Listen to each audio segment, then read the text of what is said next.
वो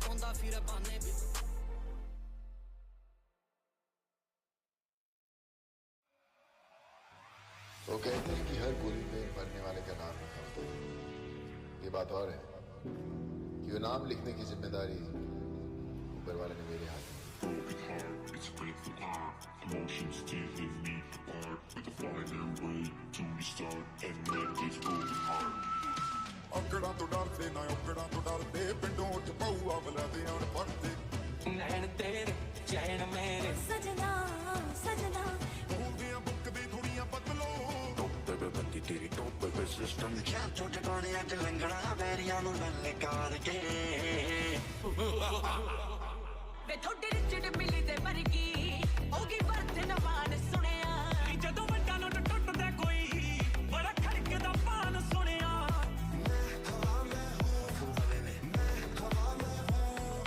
ਚਾਰੇ ਅੱਗੇ ਚੱਕੀ ਕਾਲੀ ਸੀਟੀ ਯਾਰਾਂ ਨੇ ਪੈਸੇ ਤੇਲੇ ਲਾ ਕੇ ਹਾਲ ਨਹੀਂ ਹੁਣ ਤਾਂ ਰੱਖਿਆ ਕਹਿੰਦੀ ਮੈਨੂੰ ਮੇਰੇ ਕੋਲੋਂ ਹੱਥ ਜਾ ਛਡਾ ਕੇ ਹੁਣ ਜਾਣਦੇ ਹੋਗੇ 9:45 ਮੈਂ ਬੋਰਾ ਬੋਰਾ ਬੰਗਲੇ ਸਾਰੀ ਉਂਗਲਾਂ 'ਚ ਲੱਗ ਜਾਣੀ ਰੰਗਲੇ ਮੁਝੇ ਦੇਖ ਕੇ ਕਤਾ ਦੀ ਕਰਕੇ ਪਿਆਰ ਕਹਿੰਦੀ ਪੂਰੀ ਨੀਂਦ ਨਹੀਂ ਆਉਂਦੀ काम किए जो सारे रिस्की है सीने सड़क पे ही पड़ेगा आज गाड़ी हटा लो ये किसकी है I'm a motherfucking millionaire ਵੇ ਤੂੰ ਦੁਨੀਆ ਤੋਂ ਅੱਖ ਤੈਨੂੰ ਤਾਂ ਚੁਣਿਆ ਮੇਰੀ ਤੇਰੇ ਉੱਤੇ ਅੱਖ ਤੈਨੂੰ ਤਾਂ ਚੁਣਿਆ ਸਟੈਪ ਪਵੇਗਾ ਕਰਦੀ ਨੀ ਧੀ ਜੱਟਾਂ ਦੀ ਵਾਇਰ ਤੂੰ ਸ਼ਾਦੀ ਵਿੱਚ ਸ਼ੱਕ ਮੈਂ ਤਾਂ ਹਾਂ ਚੁਣਿਆ ਅੱਖੀਆਂ ਬਲੋਰੀ ਅੱਖੀਆਂ ਅੱਖੀਆਂ ਬਲੋਰੀ ਅੱਖੀਆਂ ਅੱਖੀਆਂ ਬਲੋਰੀ ਅੱਖੀਆਂ ਅੱਖੀਆਂ ਬਲੋਰੀ ਅੱਖੀਆਂ ਸੀਟਾਂ ਸੱਤਿਆਂ ਤੇ ਅਸਲੇ ਨੇ ਅੱਟਣੀ ਪੂਰੇ ਗੈਂਗ ਨਾਲ ਲੱਦਿਆ ਟਰੱਕਣੀ ਸੱਤਿਆਂ ਤੇ ਅਸਲੇ ਨੇ ਅੱਟਣੀ ਪੂਰੇ ਗੈਂਗ ਨਾਲ ਲੱਦਿਆ ਟਰੱਕਣੀ नखरे नवाबी और सब यहाँ वाकिफ है आंखें गुलाबी और भाई तेरा आतिफ है कर देंगे पानी और एक्स उसका माचे से फंसना मुझे अगर तू करे साजिश ਤੇ ਮੈਂ ਦੱਸ ਕਿੱਥੇ ਜਾਣਾਂਗੇ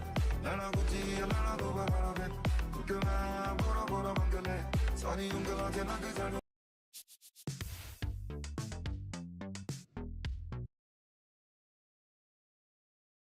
हेलो भाई सब भाई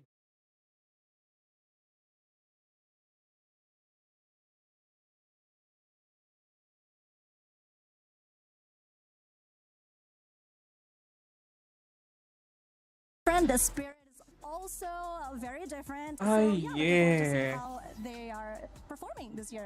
Yeah, Southeast Asia's used to They will see dominating what your EWC. award. I know a lot of the other regions, once again, Brazil wants to see if they can finally get that championship flux, so especially. And then we have other regions, Actually, they from got bags. Pakistan, we got some of the other ones. Team India. I'm looking at the teams from Group A, and I'm going to go with you, Neptune, on this one. Which team do you think can surprise us? We just heard Conchita talk about consistency, Team right? Apex We surprise want to करेंगे. look at consistency from some of these squads. Is there any squad that you're like, okay, hey, that one might end up surprising us with consistency? Well, there's a lot of things, teams really that hasn't shown that much from the previous competition. I think AJAL is one of the teams that has that confidence right now, especially having that Clash Squad. So it's a different game mode overall, but the team, after getting that championship, they have been in good chemistry up to this point. Yeah, I have to agree with Neptune on this one because AGAL, they have been showing amazing performance, and I think Dew is in the right place, right space, and yeah, it's always beautiful how he and Saifa would do a teamwork and play so well alongside each other. So I'm just really looking forward to see what AGAL will bring to the game this year. Oh man, all right. Yeah, you agree with it too. Okay. Yeah. Okay. Now, I'm gonna put you guys on the spot because I just want to be able to say this word, and it's none other than Booyah! Who's gonna be taking the first Booyah of the day? Oh my God! You really have to ask. It's just this, one of those like close your eyes and we have start. we literally just started the show. Okay, I think I'm gonna go Buriram United Esports. Ooh, I like it. I like it. Neptune, come on. I don't know. I mean, some of the teams, the best Aditya, teams, I would hello. say, doesn't show up that much. So I'm going for Aurora Gaming at this point from Group A. Coming from Malaysia, also a first contender in here. I think they will be on fire right now. I thought you were gonna go with Evos. I'm not gonna lie. She stayed with Buriram. I was like, for sure he's gonna go with Evos. But let us know in the comments below for everybody watching, who do you think is gonna be taking the first Booyah? Because this is day one of Freefire at Esports World Cup. You know what? Let's get started.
24 of the most dominant teams in the world will step onto the Gadir City grid for the first time today. Teams who swept through their regions and left their opponents in the dust. But now they stand at the base of a mountain faced with an almost impossible climb. 150 million players for this 2026. 33 million players play these games every day. But today we will have the 96 best players coming from all around the world. That's right, from all corners of the world, ready to go toe-to-toe until they are the last team standing. My name is Barney Banks and I'm your host alongside the incredible Luti. And without any further delay, it's time to introduce your first 12 teams to the main stage. Yeah, there is a lot of pressure, of course. Like, there is so many young players and they are coming from all around the world. And you know what? Like, I think for a lot of them, it's the first time in Europe, the first time in Paris. So they are far away from home. Hopefully they're gonna make it right for this first day here at EWC Paris. However, it's time, ladies and gentlemen, to introduce our first 12 teams, starting with Demon's Pride!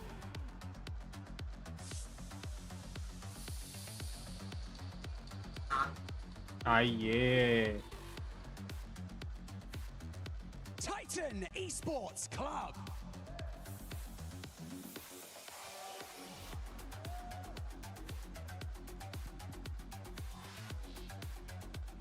Loud Sneakers.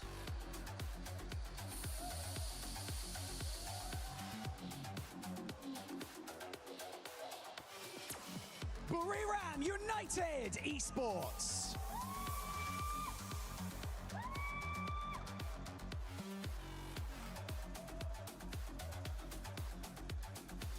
AGAL.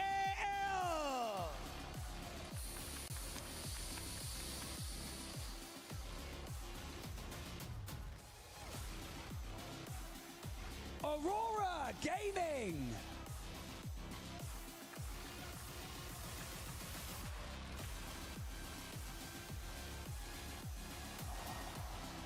Paradox Gaming.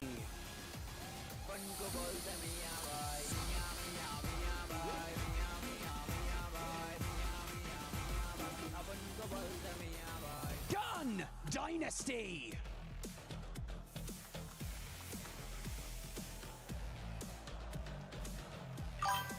DRS Gaming.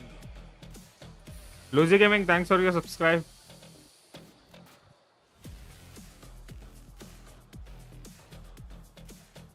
Your reigning club champions, Team Falcons. Park High.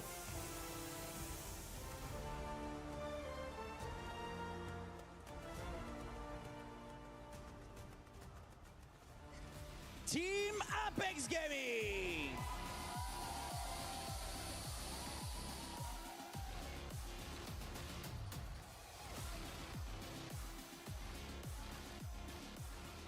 And now, your reigning Esports World Cup champions, EVOS Esports.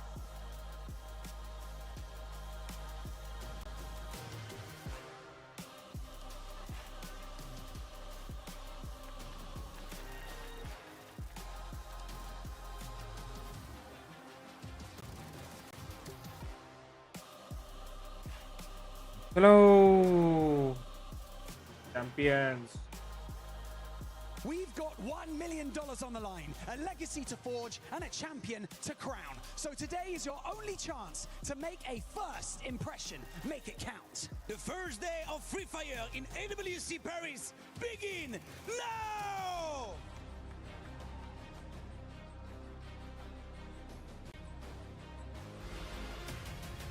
How hard is it to claim the throne?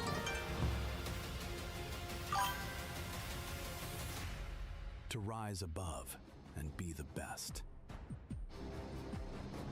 To end it, Russia with the final elimination. The Wonder Kid. Crazy था last year तो. And how hard is it to stay at the top? Secret WAG rips away the Booyah and Bermuda. It requires strength, resilience, the ability to thrive under pressure. It requires consistency. 4 Booyahs in a row. And as the kingdom grows, so does the number of contenders.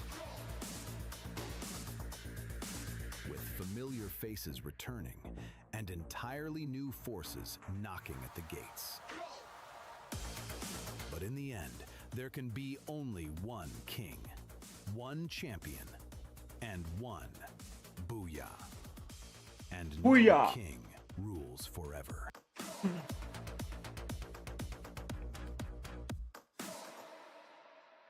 Booyah, booyah.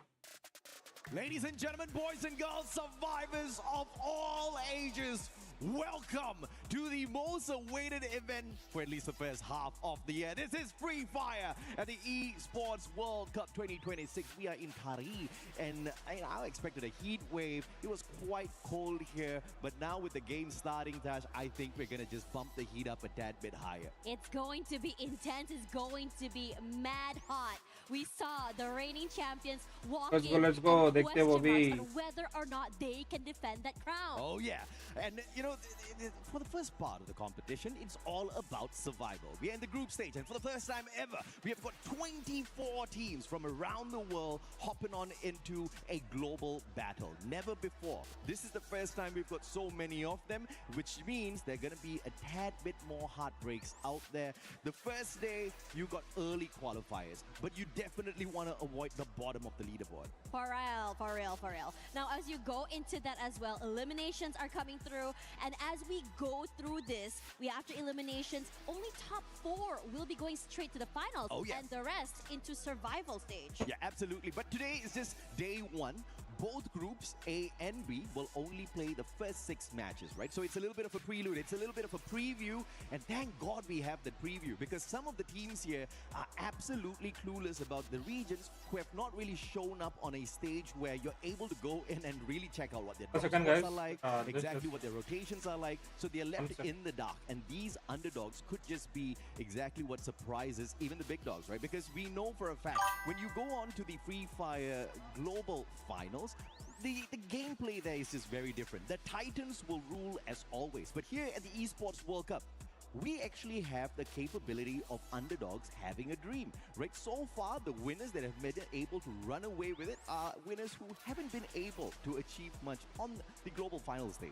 Yeah, it's really exciting when you think about that because it's such a different moment, right? It's a different pond. Yeah. It's a different capability. And again, there are also, whispers about these new teams coming online. Come on, Pusha. Hi, buddy. Welcome to the Differences stream. in regional styles of play, whether or not you can adapt to that. That day one, trying to figure out, like you mentioned, right, the drop spots. Are we going to be taking the early fights or are we going to be avoiding these teams? So those are the questions these teams are going to be asking themselves. Are you brave enough to take that gamble, or are you going to be playing safe all the way till the end? Absolutely. We just saw a little peek of AGAL. They have already shown their prowess in Clash Squad thus far, global finals champions, and recently at the Southeast Asian Clash Masters as well. But that's Clash Squad. In Battle Royale, they have been doing absolutely fine for themselves as well, right? Just very quickly climbing up the ladder, but they have not achieved a championship in BR for themselves just yet. Second at Sea Spring 26, second at even the Freefire Max Asia Invitational, where we threw in a bunch of super teams from Southeast Asia up against the South Asian teams,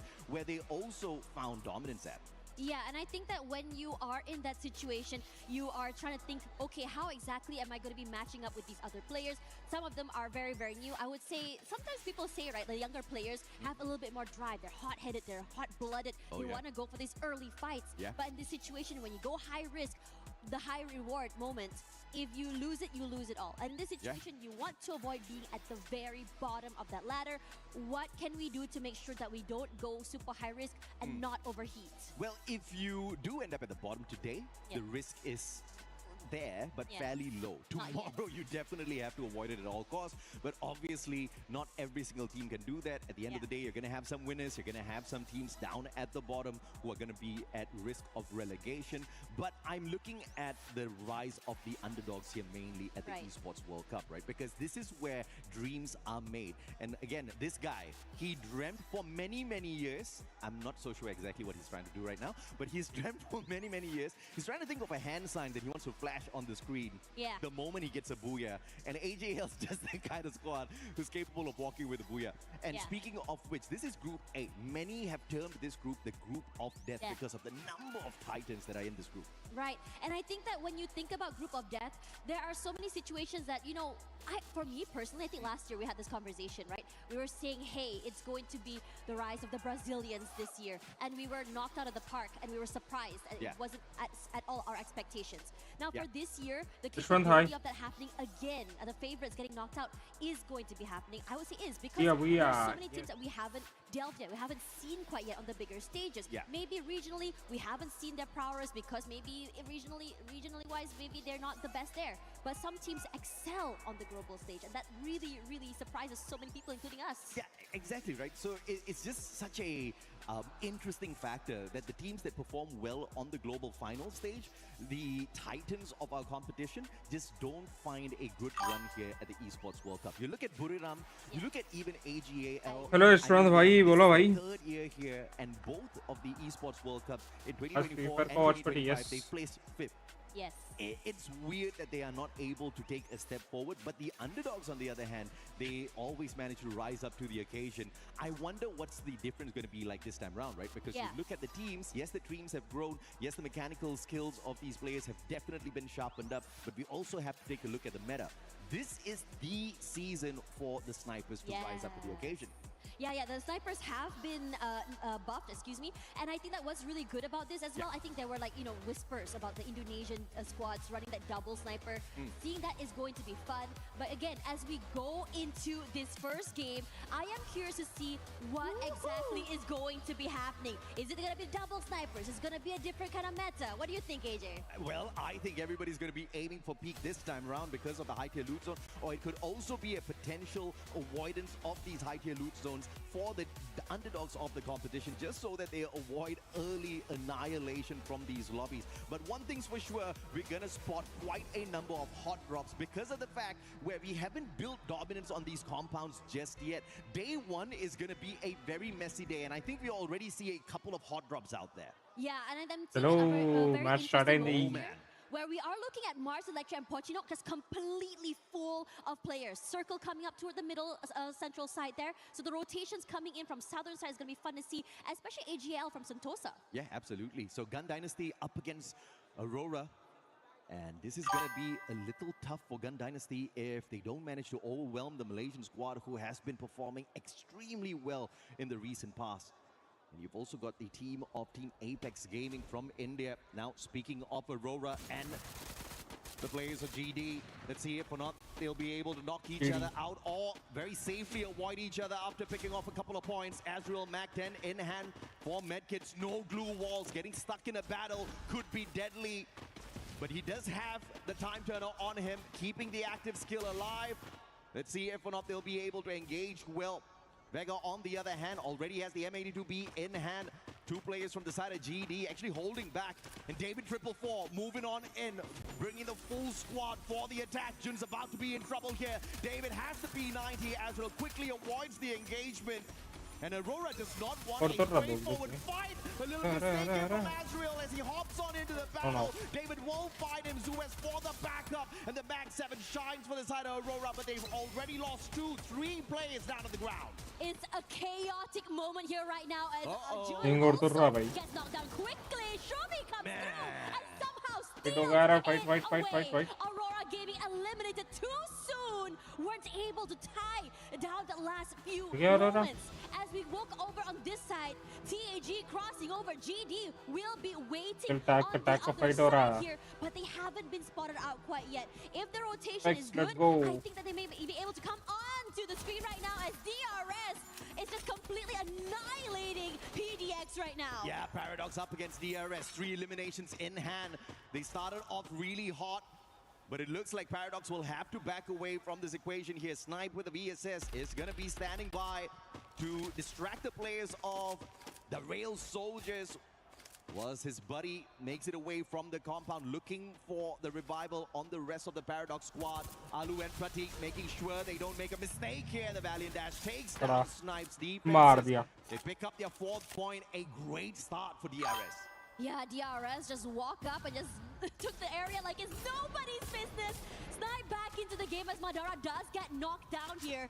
EVOS, he does try to make a move onto the enemy team on the other side here, but they weren't able to find an opening. DP does have the upper hand, drops down, but Abax knocked out of the game already, and the rest of the team completely collapsed as EVOS run away into the other compound here. They're trying to just crunch them from different areas. Ray cannot hold on here. Raksha does get a pick off of his own, but DP doing a great job of just annihilating EVOS. Oh, it was a great start here from Demon's Pride, taking on the reigning defending champions in EVOS Divine, trying to take them out of the equation, but it's not going to be that easy. The White Tigers of Indonesia rising to the occasion, instant pickups from their side, and they turn the tables on Demon's Pride, showing them who the true demons of this competition are.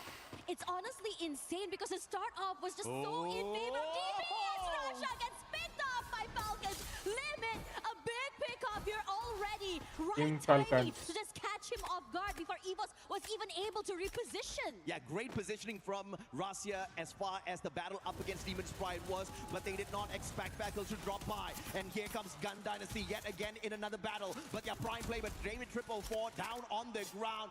But Team Apex Gaming needs a very early and up against the LATAM Giants. Man, we already have 2 teams already out of the game, and EVOS in trouble as Falcons just clean up house. Eliminated so quickly. Demon's Pride as well out of the game fairly soon. And these are the big hitting numbers. We talked about this in the pre-show, about what we were sort of expecting to see from the big names. Yeah, I mean, very messy game 1 on day 1 as expected here. Most of the teams just do not know what to expect from the others in terms of drops, in terms of rotation. They'll have to stay on their tippy toes and sneak around these compounds as best possible. And if that fails, well, just go all out with their gunfights, just like what EVOS did earlier. But I'll have to say, Demon's Pride was not as a big a threat as Falcons. Peter with the car 98 takes down Aim God. Kutush out of nowhere. TEC joining the party as well. 2 teams beating down the players on the side of EVOS. The reigning defending champions might get taken out a tad bit too early here. It's honestly insane. EVOS come back into the game, immediately gets completely annihilated. And Oh, now no. this side here, Falcons on a rampage. Limit doing the damage onto the player of DEC. The pressure is on, and DEC can't do anything about it. Titans Esports Club, what do you have in you? Have your wings been clipped? The Red Hawks of the past have not been able to fly very far, but this time around, picking up some crucial early points. They do Team have a Apex, vending yes, machine bro. beside the final surviving player, but it looks like it's going to be a rough one as TEC bows out as well. There's just so many things happening around the map right now as we're looking here. Loud and EVOS in one compound in the corner. GD trying to rotate into the zone as well as it's just slowly dwindling. But the northern side is hectic right now. Rough fight here for GD. They take on the champions of the Esports World Cup 2024 in Falcons. But GD themselves, they're very sound in terms of mechanically able squad in the world of Free Fire. This battle is going to be a rough one for them. Now they're trying to sneak outside the compound of the blue zone here. They get scanned out by the binoculars as well. Falcons does have a tad bit of information, but David 444, again, the most lethal player on the side of Gun Dynasty. Oh, man. Rushing on up, Racha versus David 444 is going to be a rough one for Racha, but they do have the electrotherapy on their side. Valiant Dash breaks down their defense. Racha with the M590, but David again, lethal with a Mag 7, pops his head. Vega takes out On Fire. And Latam showing you exactly what they can do on the world stage. This is crazy. That circle rotation. Ek number, a bro. lot of fights are going to be happening as this rotation comes through. Middle circle, full in control of Loud here. As we look at the Falcons try to find their way into the zone, and they're not stopping. That sniper is just doing so much damage in the hands of these players. Pina found by GD already and quickly annihilated. Amazing work coming from the Limit alone as Vegeta comes through. Limit tries to find a pick-off here, and he's down and out. I mean, yeah, David got taken down once again, but he's the rusher. He's very aggressive. But the backup from Shiru, the backup from Blaine, it is absolutely perfect. Now, we used to see David 444 play for Juicy Sports on the Free Fire World Series USA, and the guy was lighting up the battlefield. Recently acquired by Gun Dynasty for a good reason, to stomp down these squads out here at the Esports World Cup. Let's see how far they can go. But Falcons are not out of it just yet, completing their full revival spree here. Back to a full squad, but can they loot up and be battle ready before the next circle? Speaking of that as well, I mean, EVOS had so many close calls throughout this entire game. I think it was two times that they nearly got knocked out and somehow survived middle of the circle already. As On Fire runs for his life. Cypher going in for that chase. Eventually, speed booster. AGL, one more to their name. Hello, bhai, Jad bhai. Hello, welcome to the stream. Thank you so much for joining. AGL just swooping on Freefire, and yes, bro. spotting a little prey and showing that they can be a Tarangat prime pun predator. But of course, that was a 2v1, little bit of an unfair fight. Now a team that has been keeping very quiet is Buriram. They've managed to build a lot of respect for these other squads, especially here on the Esports World Cup stage. Can this be their year? The third time here at EWC, maybe the third time's the charm. GD ko 13 kills hai, crazy kill bhi hai GD. Last movements now, we are seeing still DRS and PDX still very much outside the zone, really taking their time here. But DRS is slowly moving toward Pina, and it's making me a little bit nervous for them. Loud. They definitely are a Loud squad out there. Very constant organization on our global stage around the 2021-2023 timing. But they've been missing the past couple of years. Now back with a brand new roster.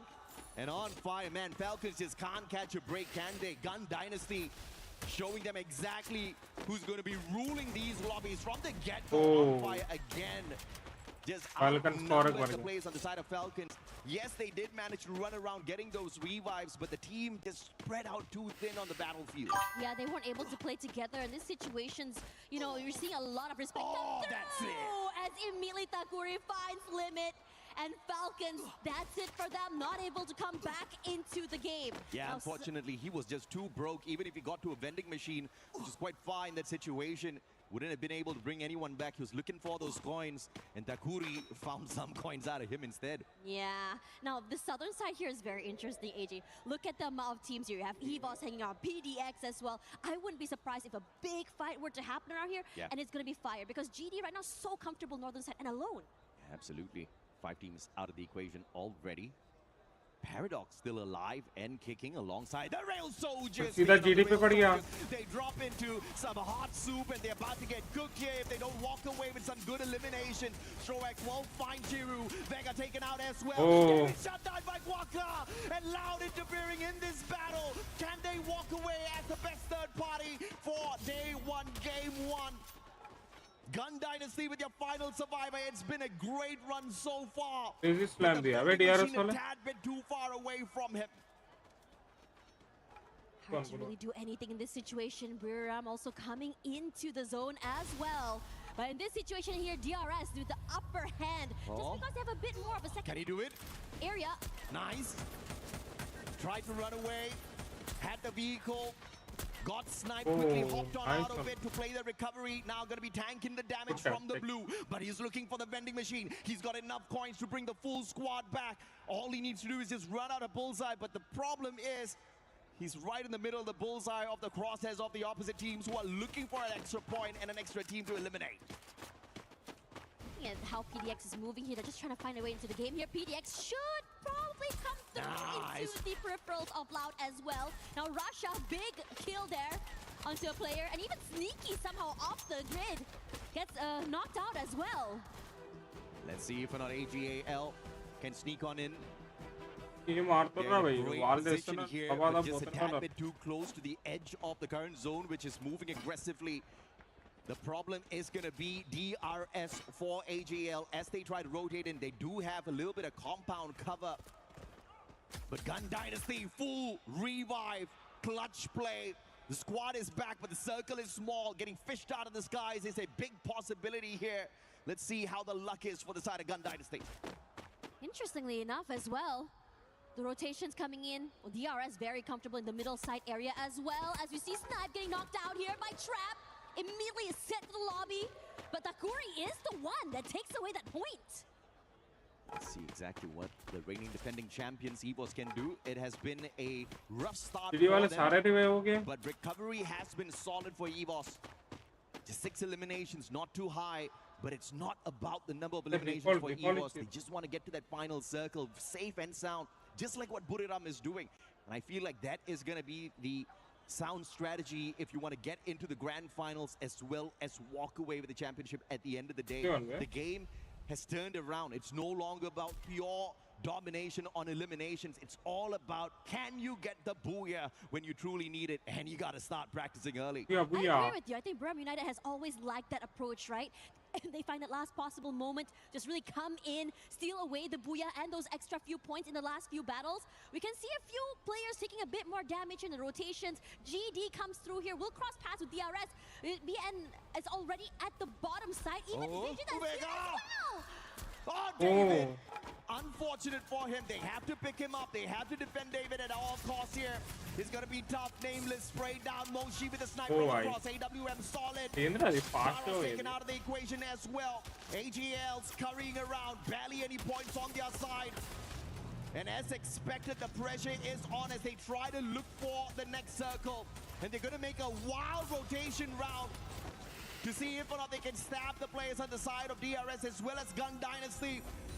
But they're going to be pressured with all of the glue wall melters. This is Gun Dynasty from the outside. DRS from the high ground advantage up against them as well. On the opposite side, Loud doing a number on the rest of the players out there. Buriram fighting the players of AGL as well as EVOS. Things are getting messy. Yeah, do knock down his team wipe out so quickly as AGL is now out. DRS trying to find a way into the circle and stay alive. EVOS barely holding on, taking so much damage and pressure from other teams and the zone as well. Benel has kept the squad together so far for the side of Gun Dynasty, but can he continue to pull in more numbers for the team?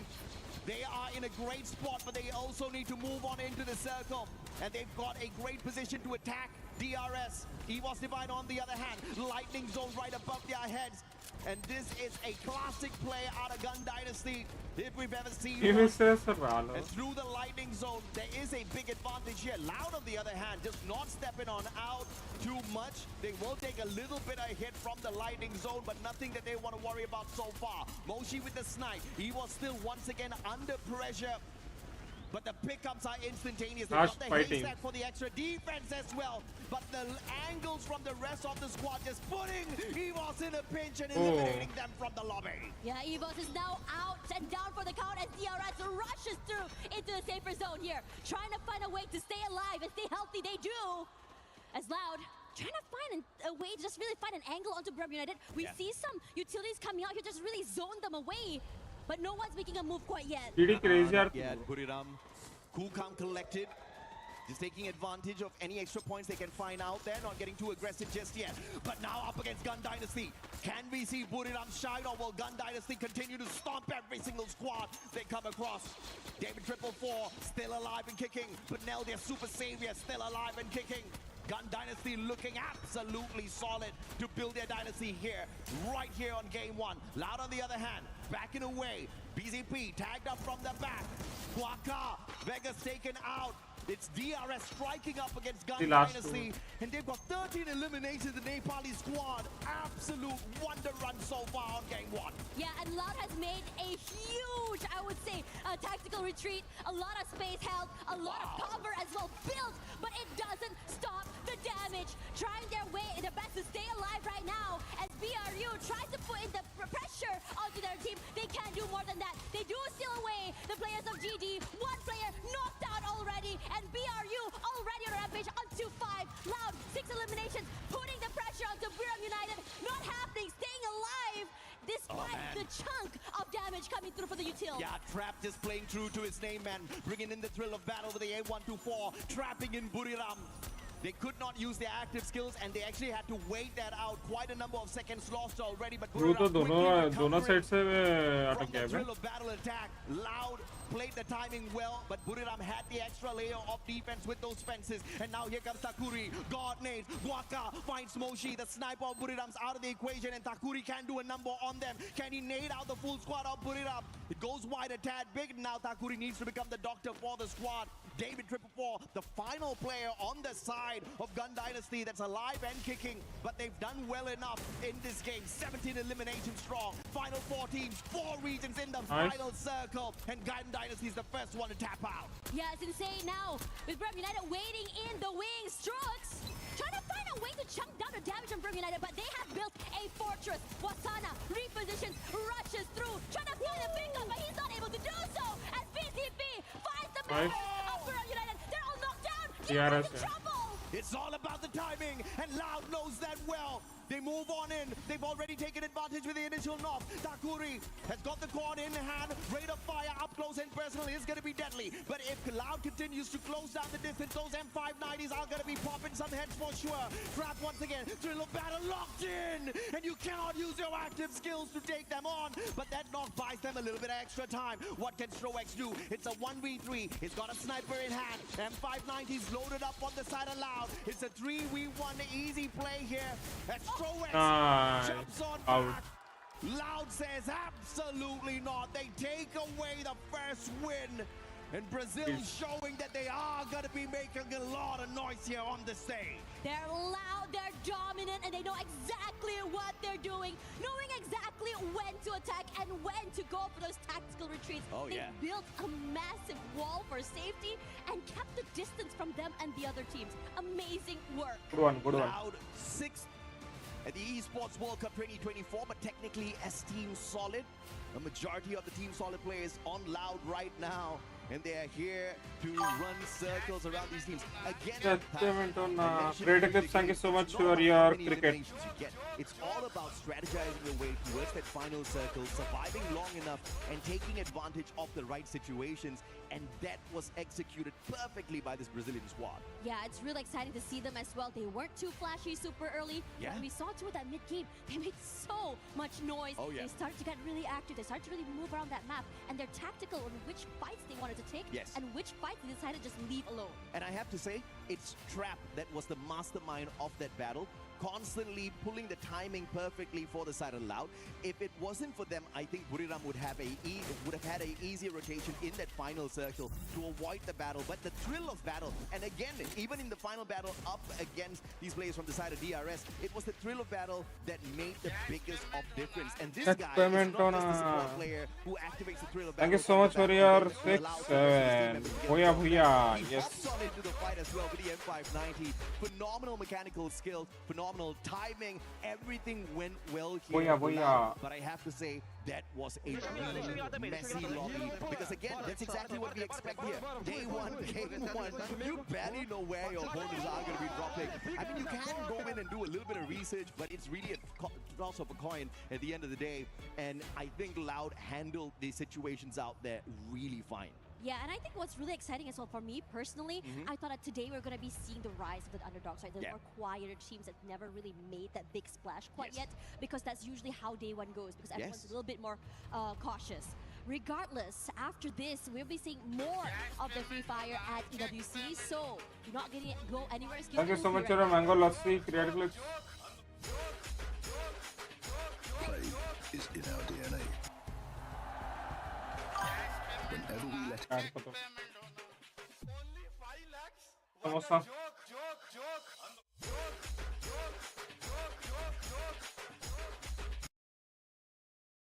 Cash payment hona, check payment hona. Only 5 lakhs. What a joke.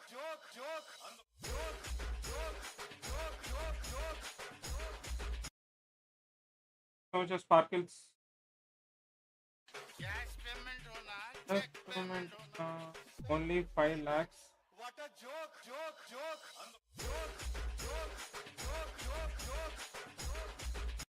So much Sparkles.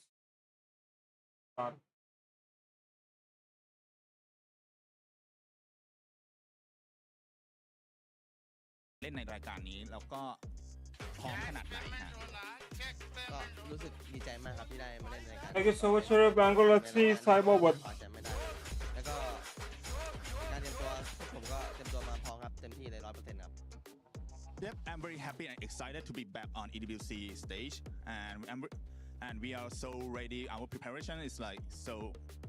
Can't wait to be back on the stage. Ooh, okay. So speaking of preparation, we all know that the other teams are also going for the title, obviously. This is the one title that Buriram United really wanted to have. What do you think is the biggest obstacle that you're going to have to face on the stage this year? ก็เมื่อกี้เราพูดถึงว่าเราเตรียมตัวมาอย่างดีเลยใช่ไหมฮะอยากสอบถามว่าทุกทีมเขาก็เตรียมตัวมาพร้อมมากที่จะได้ขึ้นเป็นแชมป์ในรายการ EWC 2026 เนี่ยฮะอยากสอบถามว่าเรามีอุปสรรคอะไรไหมในช่วงการเตรียมตัวการแข่งขันครั้งนี้ครับก็น่าจะเป็นเรื่องสำหรับผมก็น่าจะเป็นเรื่องสุขภาพครับเรื่องแบบปัญหาของตัวเรามากกว่าก็คือตอนนี้ก็พร้อม 100% แล้วครับ Yeah, for me, I think like it's gonna be like our health issue, like our health condition, because like we have to fly over to like from Bangkok directly to Paris, and the weather is like it's very hot right now, but right now we are good to go. Good to go, well adjusted, even though, yeah, of course, it takes a lot and a while to get here. But speaking of contenders, who do you think is the biggest rival that you have on the World Cup right now? Because if we're talking about EFOS Divine, yes, they are the reigning champions, but it hasn't really been a great year for them. ก็อยากสอบถามว่าคิดว่าทีมไหนฮะที่จะเป็นว่าแบบเป็นอุปสรรคหรือว่าเป็นตัวที่แบบว่าเป็นทีมที่ทำให้เราเข้าถึงจุดที่เรียกว่าเราได้แชมป์ยากที่สุดสำหรับผมก็ไม่มีนะครับเพราะว่าส่วนตัวก็คือต้องคิดว่าเป็นที่ตัวเองมากกว่าถ้าตัวเองในวันนั้นเล่นได้กัน Bye Mama, thank you so much for your party hat. I think that there's none of the team that gonna play against us gonna be like the obstacle for us to claim the champion titles, but the biggest obstacle gonna be like ourselves. Bye Mama, GG's, yes. If we can play on the level that we practice, everything gonna be fine for us. Ooh, that is a great answer. I love your answer, by the way. Love the confidence. Is there anything you'd like to say to the other team that are also competing against you today? มีอะไรอยากจะฝากถึงทีมอื่นๆที่จะเล่นกับเราในวันนี้บ้างไหมฮะก็วันนี้ผมขอจองท็อป 1 ไว้ก่อนนะครับ Well, top 1 is mine. Ooh, my God, I'm so excited. I can feel the competition already. Thank you so much, Wasana. Thank you for having this interview, and thank you for watching us.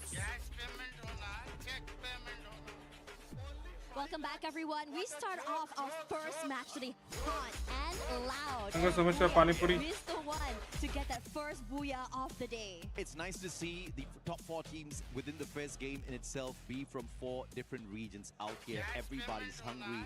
But what has been thank you so shocking much, the world Sparkles. is how Gun Dynasty is running the game Ando. out there. Eliminations-wise, they absolutely knocked the ball out of the park, right? You have to respect the absolute tenacity. They bumped into many squads and barely anyone was able to keep up with them.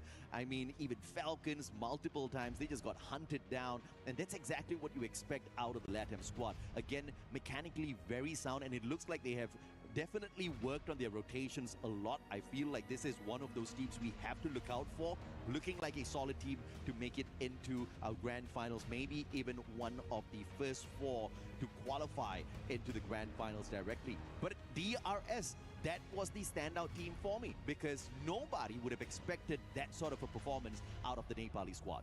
Yeah, coming into DRS as well, I think that they're really good, not only at rotations, but also moving in their fights. They have a lot of zone control when they find an area. They are not quick to give it away either, and they're not quick to just really go and overhit and go for these fights. I'm seeing a lot of respect they're giving to other teams to make sure that in terms of survivability, they can survive all the way to the later stages of the map. Yeah, I feel like, you know, in this game, what sounds easy is absolutely difficult to execute out there on the battlefield. We talk about how important the mechanical skills are. We talk about how important the decision making and the timing is going to be for a lot of the squads out here. But DRS pulled off these things absolutely perfect in this first game, right? You look at the mechanical skills, they were handling some of those gunfights like pros. Their timing were absolutely perfect. They have great numbers behind them. And it's a bit of a shocker for me because we definitely saw their performance at the Freefire Max Asia Invitational. And they didn't really give us a lot to talk about, right? They had some good games, but fairly inconsistent with their run. But a game this explosive up against a lineup of squads that's, you know, global level, superstars, multiple-time world champions, it's insane. And you got to respect that out of Nepal. Now, the big question is, of course, going to be whether or not we're going to see the consistent plays out of them. Yeah, and I think what's really, important to think about not only is just consistency. I'm a big believer that you gotta fail in order to do well. Yeah. And I think that now that you mentioned the DRS didn't really have a good run, maybe they learned a lot from it. Maybe they picked up the weaknesses and made it way better for here. But again, this is, after all, the first map. It's still, I think, a heat check for many of these teams. They're trying to figure out where the drops are, how each team plays, how the rotations are gonna go. Yeah, and also if you look at it from a standpoint of how much of pressure these squads are under, the bigger your name is, the more your achievements, the bigger the pressure is going to be. Because everybody expects you to perform. And if you're a team like the Real Soldiers, DRS, the expectations are fairly low. They have got nothing to lose, right? It's the first time they're here on the global stage. It's one of the regions that we have brought in to play on a stage like this, and they are shining right now. They have to make sure they don't allow their nerves to catch up with them. It's going to be rough if they do. But if they continue on with this momentum, I think it's going to be a solid run for DRS. They might just be the underdogs that we have been looking out for all of these years. But again, consistency on a stage like this is very difficult to hold on to. We have even seen teams like Fluxo kind of flunk out. So what more DRS, right? But if they do manage to pull it off, it will definitely be a legendary run. Yeah, I was about to say that as well. You know, coming in, we've seen so many legendary teams just really, find their way almost to the finishing line and then just completely lose their cool. And the thing is, when you have nothing to lose, when you are on a big stage where you're just saying, hey, let's just come in here, have a great time without having to really bow down to the pressure from the bigger teams, you can make your name in history. And at Esports World Cup, everything is earned. Oh yeah, absolutely. Team Apex Gaming earlier, the team from India, got knocked out with no placement points whatsoever. Only 2 eliminations to their name.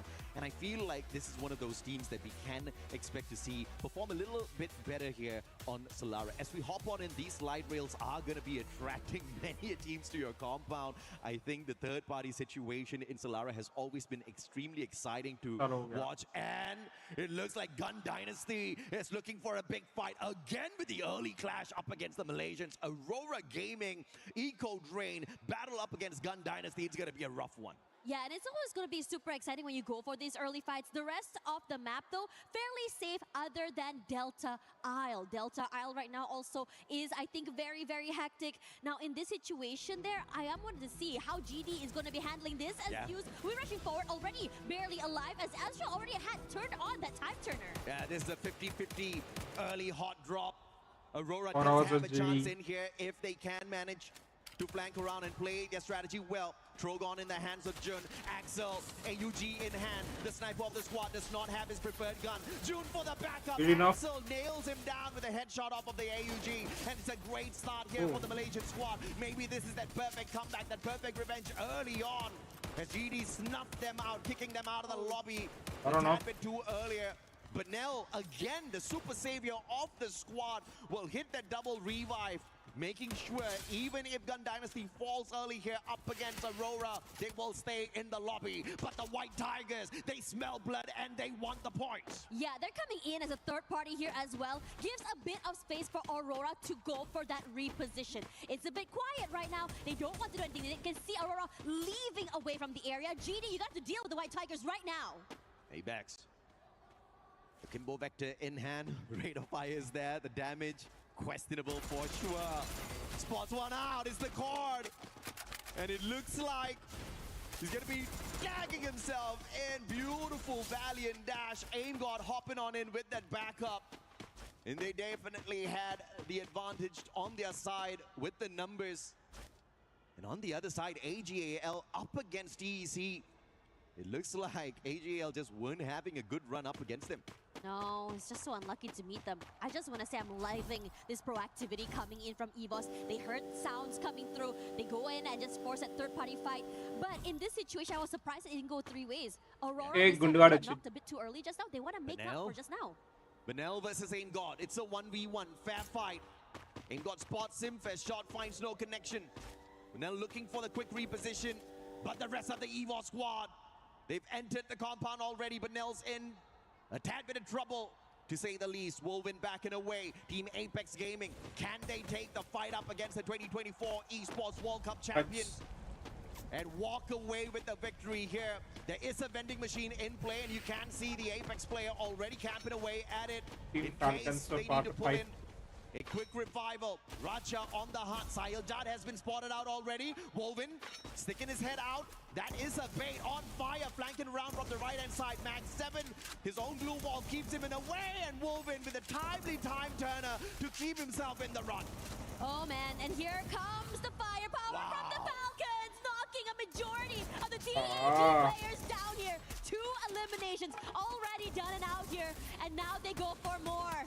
TAG is stuck in a corner. 3 players crunching all alone. The wave from On Fire is here. A 2v1 swing out means that he cannot survive. Man, Katie God, I don't know where he is, but he was in a fantastic spot to punish the players on the side of Falcons. Managed to get a double knock, but the recovery from your 2024 EWC champions absolutely swift. But Katie God in trouble now. Team Apex Gaming, they've already hit the revive, and they're holding on. Riptide rhythm from Katie God just to put a little bit of extra pressure on them. The nade is in his hands. Pina on the chase. Katie God will stay safe still. And now he has an advantage as he hops off of the slide rails, takes another shot straight to the back. And Pina with the mini Uzi looking to see if or not he can take him out of the equation. Vending machine right beside. It's a 1v1. Katie God has the better gun in this situation, but Pina absolutely sneaky, just hopping on from the back of the glue wall, taking the shots, quickly hiding away. And from having a disadvantage with the gun, Pina turns things around. Oh my gosh, that was a hot chase from the other side of the map all the way till here. Movement was insane coming from this guy. Oh yeah. Gotta respect Falcons this time, hungry for those points. They obviously wanted a better run in the earlier game, did not find it for themselves. Got kicked out of the lobby with just 10 points on their side. Very aggressive game 1 for Falcons. 7 eliminations, but only 3 placement points. You just have to make sure the same mistake is not made here on Solara. But so far, so good. You see the coins on their side absolutely stacked up. And TEC, one of the favorites from Bangladesh, alive and kicking with a ton of elimination points already on their side in this Alara game. Oh man, Barrow's putting a damage on the top 16. GG. That's Takes it. a lot of damage, almost getting knocked down here, but moves around Oh, not Mari. survive and knocked out as well. Yeah, Barros, great play on the 1v1 thrill of battle, popped in a timely manner, locking him down. And a swift elimination right after. AGL Nice on one, the GG's. prowl, looking for some extra points. But Cypher's gonna get caught out here. Jazzy Aswad and the smooth criminal Cypher quickly getting away. Barros looking for the backup and the bait and switch. Barros now holding back. Jazzy taken out of the equation. Barros, you monster! Oh, it's the biggest nope I've ever seen in my life, and Cypher Oh. is the one to turn things around there. Aswap down and out. Gonna try and see where exactly can go in this situation. Coming in terms of Right, rotations line here, ra. a lot of players already Yeah. inside of the zone. Mid-side area, I'm really curious. I'm seeing AGL and Loud there. AGAL, again, this is their third EWC. Just like Buriram, perhaps third time's the charm. David 444 taken out early here. This is one of the prime players out of Gun Dynasty. And Buriram hunting them down one after the other. You messed around with us in the previous game. We could not get to the Booyah. And this time, we will take you out of the lobby early. Buriram says, but can we see a recovery again? Benel, the super savior of Gun Dynasty, keeping them in the race. Honestly, getting that pickup Really? right as the glue wall goes down is just diabolical. Now, the zone has shifted a little bit more here. And in this situation, most players are already coming back into the game. Man, Benel, what in the world? This guy. Yes, most revivals. Yeah, he's definitely got the most revivals so far. And it is absolutely brilliant to see him pull off these amazing saves in such an insane lobby on a stage like this. I wonder how is he managing to get things done, and how is he having so many coins on his side? We got to check that out later. He was divine though, through eliminations. Aggressive start this time around, but they want more. DRS up against Falcons. They had a phenomenal run in game one, and Falcons are trying to deny them of that in this game too. Pina down already. Strowex, fantastic shot. He eliminates Pina from the equation, but no glue wall, but the time turner on his side allows him a quick recovery. K98 in hand. Anybody that takes the slide rails up against Alu might be in a tad bit of trouble, but Falcon's not going to make that mistake just yet. Look at the due diligence here, dotting their I, crossing their T's as well. And I think DRS is doing, I think, fairly wise to just really back away from this fight. Yeah. Now, for Falcons, they brought back Pina into the game. That's more firepower once again on their side here. The southern side here, DP and AGL looks very interesting right now. Falcons understanding that Alu would probably pop their heads if they took the slide rail. Trying to just cut the distance down with the Team vehicles. Agal. On the other side, Demon's Pride, top 16. Tagged up already, that Moko giving away his position. And Already. it's too easy for Dew to go in for the follow-up. Super Sniper turned Russia in the situation, connected with the electrotherapy. This is the result of too many clash squads. And in this situation as well, I think everyone is just sort of like kind of moving away on that western side here, just trying to find a way into the zone, making sure that they don't get sniped out as they take that slide rails. We saw so many of that happening way too soon. Well, it is fun for us viewers to see it, but for them, it's probably a very, I would say, high-stakes, heart-attack situation. The Clash Masters competitions have forced the snipers to play a closer range battle, which means more shotguns, more SMGs, and it is having its results shown beautifully on the Battle Royale scene.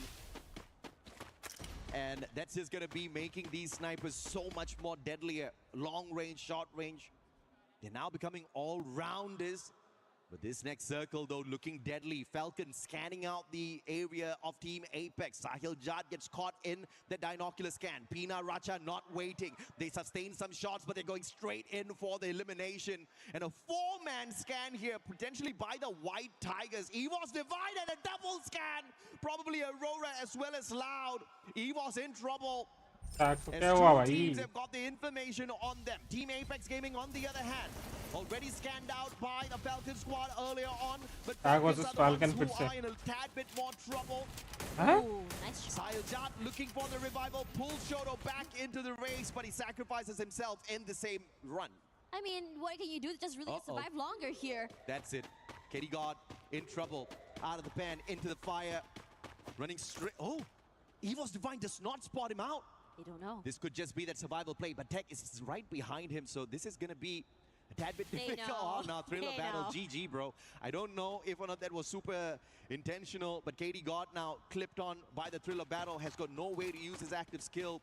But EWC Divine not making the mistake of looking for one extra point and potentially sacrificing two of their players. They know the players of TEC is right there beside them.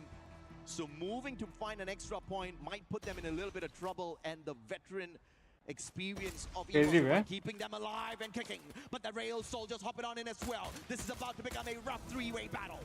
Yeah, coming through here as well, because KD got finally knocked down as well. As TEC, their compound is being taken away.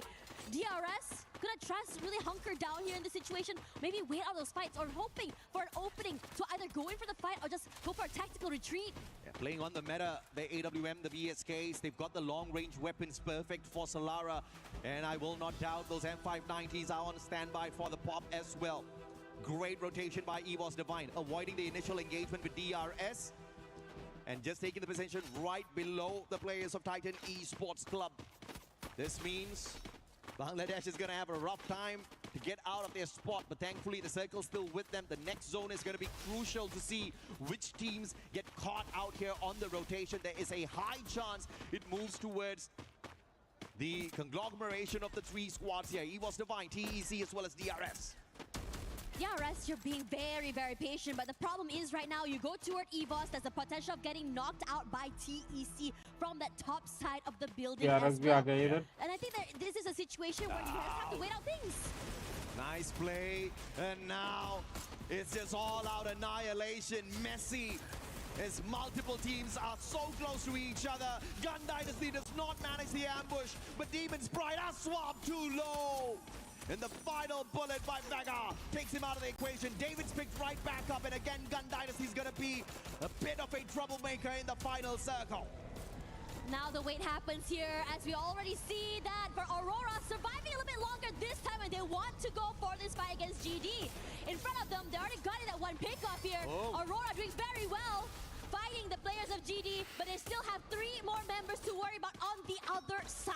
Yeah, to snuff out Gun Dynasty, you gotta take Benel out of the equation, because that man is a miracle worker for these revives. Somehow, he always brings the rest of the team members back in, but without him, they're gonna crumble one after the other. Vega taken out of the equation as well, and it looks like Gun Dynasty, that's the end for them. Aurora and Loud, this is gonna be a rough rotation for them, as everybody else has hopped on in, as anticipated earlier on. Evo down. The next circle finds EVOS, TEC, as well as DRS, but now they've got one extra contender. AGAL have found safe haven here in the next circle already. Teams like Falcons, Loud, Buriram, Aurora, they're gonna have to battle it out before stepping into the next zone. And it is annoying and a very rough area here to the side here. Guangsa does fight one, and here comes the nades as well. The reposition is good. Trap doing huge damage onto the members of Buriram United. One more, baby. And that's just gonna keep them at bay. Get High Excel looking for the pickup onto Asana, but now outside the zone. He has the electrotherapy though, and that keeps his buddy alive and kicking. No way. AGAL on the other hand, annihilate DRS Gaming. Finally, DRS had stayed in there for long enough. They were keeping an eye on EVOS, and AGAL with the backstab took advantage of that situation. Wasana's gonna get snuffed out as well. And it looks like Buriram again not gonna have a fantastic run at the start of our Esports World Cup. Third run, Team Falcons out. The Thai squad dropping like flies one after the other. But AGAL looking to represent the nation absolutely strong as they look for a big battle up against Loud potentially right after this. Yeah, Team Wipeout already as well for Aurora. They've already been eliminated here. As for the White Tigers, trying to find a way to move away from this area. TEC is being so annoying, pressuring them from that top side, not able to move. And they have made a nice mountain to climb over and take this fight face to face. Yes, that way to heaven. But who goes to heaven? Is it gonna be you guys or TEC right above? And smart play by EVOS here. They don't quickly rush on up. They understand that AGAL is holding on to a prime position right behind them. And they do have the advantage with the move off the circle. AGL will have to keep an eye on Loud. And TEC, they don't need to do much with that high ground. They just need to play fishing here. They do have a prime spot and a big advantage in terms of how that circle is now going to move. AGL looking really good just now. They moved away the air. Russia's big opening to do is going to put a spanner in the works for AGAL. EVOS forced out here, takes the fight too loud. Shooting the feed. Russia, sneaky play, has got the stealth bites of the Morse as well. But this is going to be a rough one for Russia if he cannot quickly catch up with the rest of his team members, and great placements of glue walls with the extra assistance of the stealth bites. EVOS are the first ones to make that move. TEC is going to be holding back. And Loud in a lot of trouble up against EVOS as well as TEC, but they've got the double vehicles on their side for the quick reposition. And now this is where Russia can be troublesome as he quickly shoots at those vehicles, lighting them up. Yeah, that's the repositioning going to be taken away from them. And now Loud is stuck in a corner. What a shot coming in from Russia. Traded out though by Guaxa. But Ray, nice damage onto Cypher as well, taking two fights at the same time. Oh, AGAL and Ray with the God nades hitting a triple, saving AGAL for the time being. TEC were doing a number on them, but EVOS Divine just ruining the party of Bangladesh right there and then. Ray with the final nade onto Kutush.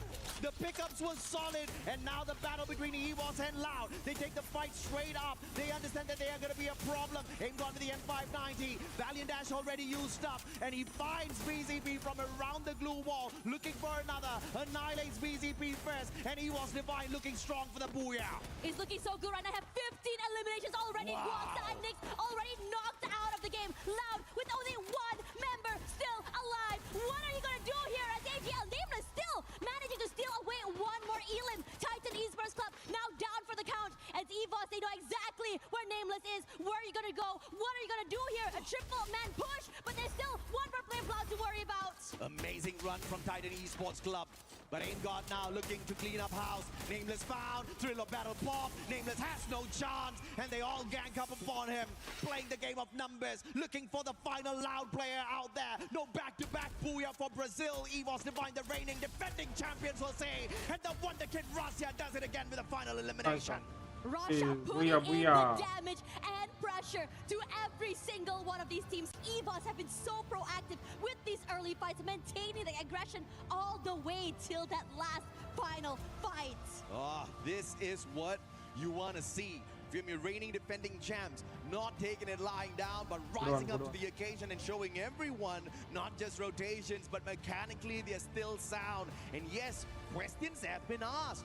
What is going to happen to EVOS? Because after winning the Esports World Cup last year, they have been dormant. They have just been hibernating. They have not been a massive threat in any of the competitions that they hopped on into. But this is not that same EVOS Divine. They are rising up to the occasion, and they want to prove that the White Tigers are not here to play. They are here to annihilate. Look at these nades, man. I mean, they were a flurry that instantly snuffed out the chances of Titan Esports Club. You know what's really interesting? In so many interviews, they said, what is our secret weapon?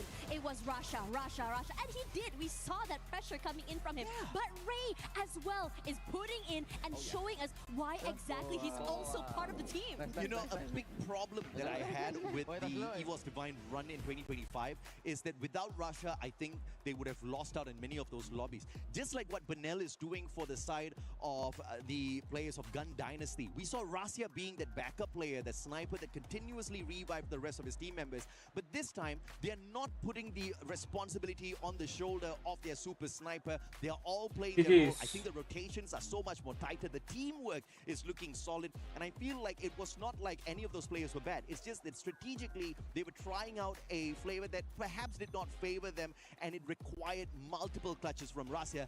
This time, if they continue this run, they don't need Russia to clutch it out. They are going to annihilate everyone. Yeah, it's always important to talk about like how each player is individually important, right? Right now, match standings look so good. EVOS with 41 points, matching up with Loud Sneakers so quickly as well. They've only seen 2 maps. Yeah, absolutely. I mean, great equalizer here from EVOS. But again, shout out to DRS Gaming, the Rail Soldier, showing us that when you give a underdog team a opportunity on a stage like this, they will not let it go that easy. They're keeping up with the pressure that the competition brings, and they are delivering on every bit of expectation from the Nepalese fans. But here on the second page, you see there's a small little problem.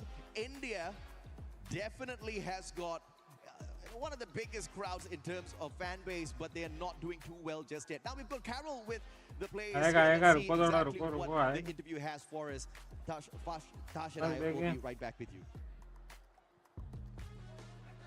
Hello guys, Carol Bombshell here, pleasure to be here, and especially with Trap, team's captain for Loud. Okay, Trap, você começou o dia já, o time da Loud já começou o dia com buia, e especialmente com a Buriram no top 4. Como é a confiança de você estar nesse momento? Vocês ainda conseguiram chegar num segundo lugar nessa última partida? Você acha que isso tem sido importante para o time de vocês? Acho que a confiança nossa está lá em cima, de acordo com os resultados que vêm durante alguns meses. Estamos evoluindo a cada dia, a gente quer muito representar o Brasil bem nesse Mundial. Já começamos muito bem, um top 1 e um top 2. É isso, estamos amassando e manter mais 4 quedinhas aí pra cima. Yes, of course. Starting the championship, started EWC 2026 with Abuya was very important for us. Our confidence and our security, it's way above. And right now, to get Abuya in a second place, we feel like we are in the right path and to reach the finals. O time de vocês, o time da Loud, vocês conseguiram ter uma boa performance durante o Campeonato Brasileiro. Você acha que vocês estão no caminho certo para voltar a colocar a Loud no topo, para de fato vocês voltarem a ser os reis do Free Fire no Brasil? A gente veio para isso, a gente voltou para fazer a Loud ser campeã mundial, que é o objetivo da Loud e o nosso. E a gente voltou para colocar a Loud no topo, assim como nós também queremos ficar no topo.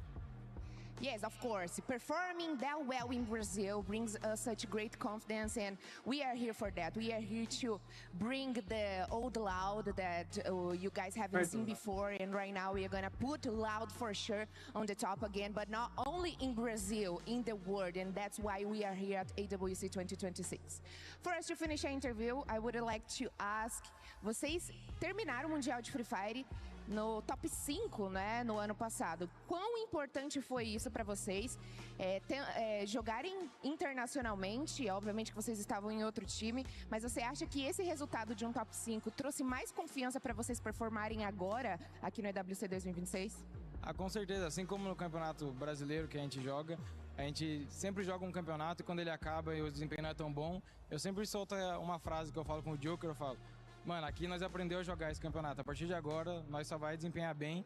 E eu acho que foi o que aconteceu no último Mundial. Quando ele acabou, em vez de mim ficar triste e de cabeça baixa, eu falei: a partir de agora, o nosso time ia aprender.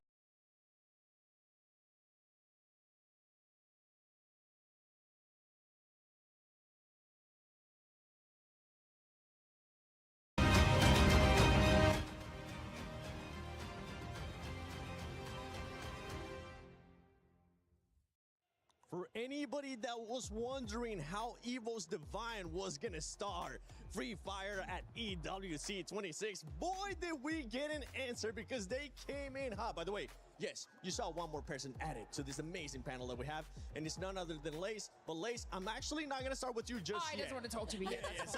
Sorry, because I want to talk about Evo. Guys.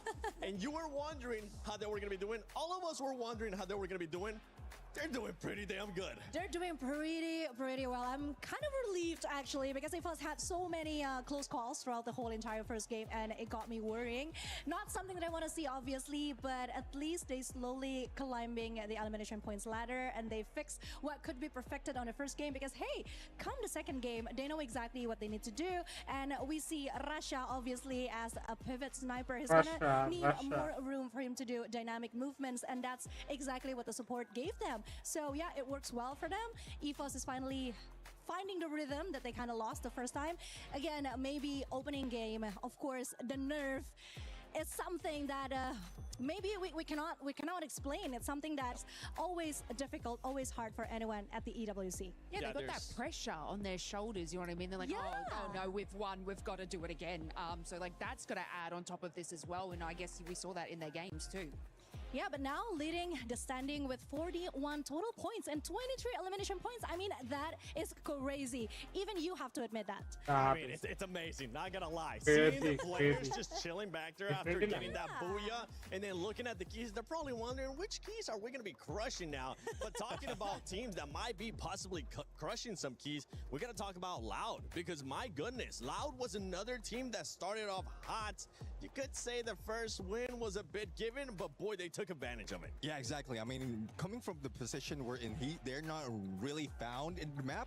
I'm really looking forward to how they're going to adapt right now. They were trying to do the similar approach on that game number 2, but it's just unfortunate that EWC is the one who cut them off on the rotation. Just hanging in the middle of that final circle is one thing that Loud has been doing for the first 2 games, but it's just unfortunate that rotation was not favoring them, and even Launchpad was not on them in that final moment. So it was tough for them to make that rotation. It definitely was. One thing, I mean, we've been seeing some of these squads now being able to perform well, right? Evo's, Loud out of Brazil. Earlier you were talking about rhythm, Conchita. I mean, Loud definitely is finding that rhythm. One team that is currently not finding their rhythm, though, Lace, is none other than Falcons.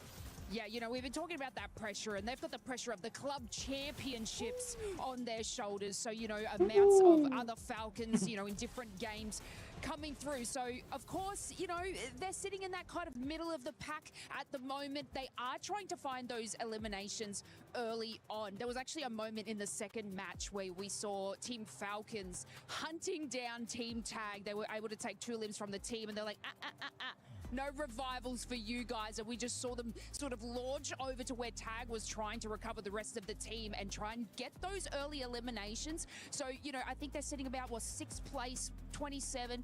It's nothing, you know, at the top with those 41 sorts of points there. But look, they have shown the same kind of consistency that they had, you know, in these previous global series that they had. Sometimes they do incredibly well. Sometimes they choke and aren't flying like a Falcon should. But look, don't take your eyes off Team Falcons, guys, because they are capitalizing on those early eliminations, which are putting those points on the boards. And, you know, they're just looking for that booyah. Yeah, they're looking for that later on. Let's see if they're going to end up getting it, because I'm looking at number 4 here. Yeah. Gundy Nasty. I mean, 32 points? That's not bad either. Yes, Gun Dynasty, that first game was definitely something. I did not expect them to do so well. I mean, they have been consistently showing amazing strength and courage and the skill to back it up. So I am just at awe at how amazing Gun Dynasty is performing at the very first game. And sitting at 4th with 23 elimination points surely isn't bad. But I also kind of want to talk about Buriram, AGAL. It's like they're not fully being themselves. I don't know what is happening actually, Neptune. Yeah, exactly. I mean, from what we've seen in AJAL and Buriram, they're trying their best to study their opponents just yet. Again, it's some of the teams are in here quite fresh. Yeah. They haven't met them in Southeast Asia or some of the global tournaments that they have. So they need a little bit of time to study their opponents. And that's what they're doing for most part of the game. First half was just silent, and then towards the end, that's where they tried to put in a little pressure. But at some point, there's still a lot of teams surviving towards that final circle. So third party is Buriram United's one's weakness. Yeah, I agree, because when I see Buriram United, it's like they're trying so hard to match the Brazil's gameplay, but somehow it bite them back in the process. So it's definitely something that we want to see from Buriram, either from AJL. Yeah, and I was talking to Lucifer, actually, one of the casters, that you'll be able to see later on today. And I was asking him about Tag. You guys were mentioning Tag, how they're just currently not performing too. This squad, he was telling me that this squad tends to start slow, but they picked it up on the second day. Now, earlier, let's rewind it back. You were talking about consistency, right? That's not the consistency that we want to see out of these teams. So now that we got 2 matches done today, we got 4 matches left for this Group A. What are your expectations for Tag? Actually, my expectation is that they could somehow learn from the mistakes, obviously, because the first 2 games, boy, oh boy, they were a little all over the place, if I can say that. I'm really sorry again. It's okay. It's our job. It's our job to say that, because I really want them to do well. I mean, obviously they have quite a name, that a reputation they need to upkeep. So this is just something that I feel very sad about seeing from them. I just hope that they can bounce back and do better. Well, we'll have to see, though, because judging from that story, if you really need plenty of time, and we're only talking about, 4 days overall, then you'll be a loss already at first, and you don't want to be in the bottom of that leaderboard, because true enough, after 2 days, you'll be out. You'll definitely be out. And you know what? I want you, Lace, to put in your coach mentality. If you're looking at DP from Pakistan, I mean, this squad, a lot of people expected them to do well, especially all the crowd from Pakistan. Right now, they're in last place. If you're the coach, what are you going to go over there and tell them? I'm telling you to get a boo freaking Pakistan. yeah. That's what I'm saying. I That can is tell. what I'm saying. I can tell that there's something Lace really want to tell them, but she can't say it on camera. I gotta be broadcast friendly here, okay? Let me let like the Australian out, please, guys. Let me let it loose. But look, those teams, and this is what we talk about when you say, you know, the mental capabilities of these teams. When you sit at that lower of the leaderboard, it is hard to sort of pick it back up and get to those sorts of spots with our AGLs and even like our GDs and stuff like that. It's going to be a little bit of a trek, but obviously 4 matches. Purgatory's next. Yeah. I heard Neptune say it. This is heaven or hell. So can they maybe get the heaven than Purgatory? Okay, Purgatory coming up. What are we expecting, Neptune? I'm hoping for a skewed flight path and a rough circle. Sorry for the teams out there. I know you want to get it easy right now, but Just like Aurora. Yeah, I should be asking for the other one, for the reverse, because what I did to Aurora right there was just definitely jinxed them. I'll give you a chance to redeem yourself, okay? We got 2 more matches coming up before you probably end up seeing us. Overall, 4 more matches here for Group A. Would you like to change your pick from Aurora? Oh my God. I gotta give him a chance. I'm scared for you, really. Would you like to curse any other team, sir? Actually, I don't want to curse any teams anymore, because it's very getting very dangerous right now. This is a big stage, and if I'm being blamed of them not getting into the next stage, so I don't know, but I'm still cheering on for Aurora. Hopefully this time it's just a first game jinx, and then the rest will be quite well, because even in game 2, we've seen them perform well. So first day jitters or first game jitters, that's what they might have felt, but yeah, let's see if they can get that booyah. That's exactly I see you what smiling I said. on it. She's like, yeah, I mean, talking about the first day is always unpredictable, right? Because of the jitters, the nervousness, the pressure that they have. But yeah, going into the 3rd and the 4th game, I think a lot of things needed to change. And Purgatory is actually a map that is a little forgiving on that. It's a great place for a reset. So I'm just so excited to see what the teams are going to bring. And we have seen some of the other squads, right? Especially going back to the first game, AG. AG. This is one squad that you guys were picking as a surprise to be able to do good here. Boy, did they surprise us in the first game. Yeah, one thing that the personality of AG is trying to keep away from all those engagement. Yeah. If they can bathe onto outside of circle on the 3rd, 4th phase of that map, then they will do so. And even with a team booster that we have, the out of zone buff that is available, say they will be able to soak up in there, just get their position, because do really need that time to get information as a sniper of the squad, and also the launch pad. That's the angle that we need to take right there was just difficult, especially if you have 6 or 7 teams remaining on 4th to 5th phase of the circle. So what are you saying? We're seeing AGL probably follow their same format coming out of match 1, because they did land uncontested in our first map, and then they GD that we saw, who's just an absolute heavy hitter. They were kind of sneaking on down to AGL, and AGL's like, no, we need a little bit of space. So that's what you're saying. Match number 3, they're going to need their space, and then that's where they fly. Okay, you know what? You got lucky, because I was going to have you pick a team, and I was going to see if you would end up cursing a team, but I'm being told Game 3 is ready, so why not? Let's send it to AJ and Tash, and maybe they'll be willing to curse a team or encourage them. Yeah, thanks, Seven. You know what? I don't think we're going to be cursing any squads. In fact, we are going to be blessing them with a little bit of extra luck out there. You know, in the first 2 games, we did see consistency from the reigning defending champions, EVOS Divine, as well as the Brazilian squad, Loud. But there are a couple of teams down at the bottom. I'm hoping to see more from this time round. I think that the panel called them out earlier. Tag, Team Apex Gaming. The Indian squad hasn't really been having a smooth run out there. But Purgatory is a huge map. Tons of compounds out there. You can play avoidance of majority of these initial engagements. And this could just be the kind of break the Tag needs. But that is going to be purely dependent on if or not they're going to be able to avoid the early hot drops. Yeah, I really want to also say that some teams take a while to really heat up, right? Yeah. Especially since today and tomorrow, they have a little bit of a leeway, just really find their footing. I think, like what Conchita said, they're nervous, they're a little bit more, I would say, pressured. But now as you go to 3rd map, now things should just ease up. Absolutely. And again, Team Apex Gaming in a little bit of a pickle. They've got two monsters right beside them. One from LATAM. Gun Dynasty has been cooking the squads that they come across in the early parts of the game so far. They've got the Dinoculus used up already. Scanning out multiple players. Falcons scanning the area as well. On Fire and Racha just at the perimeter looking to play third party. And perhaps this is that one big blessing that Team Apex Gaming is going to get from this equation. Maybe having Falcons a little bit closer to Gun Dynasty will give them an advantage to survive this initial battle. Yeah, Dio already bought back into the game quickly. Shoto barely alive. Tags out? Live, yeah. Oh, man. How in the world did we lose Titan Esports Club before even hopping on into the game here? Unbelievable. 19 points, and they do not have anything from this game.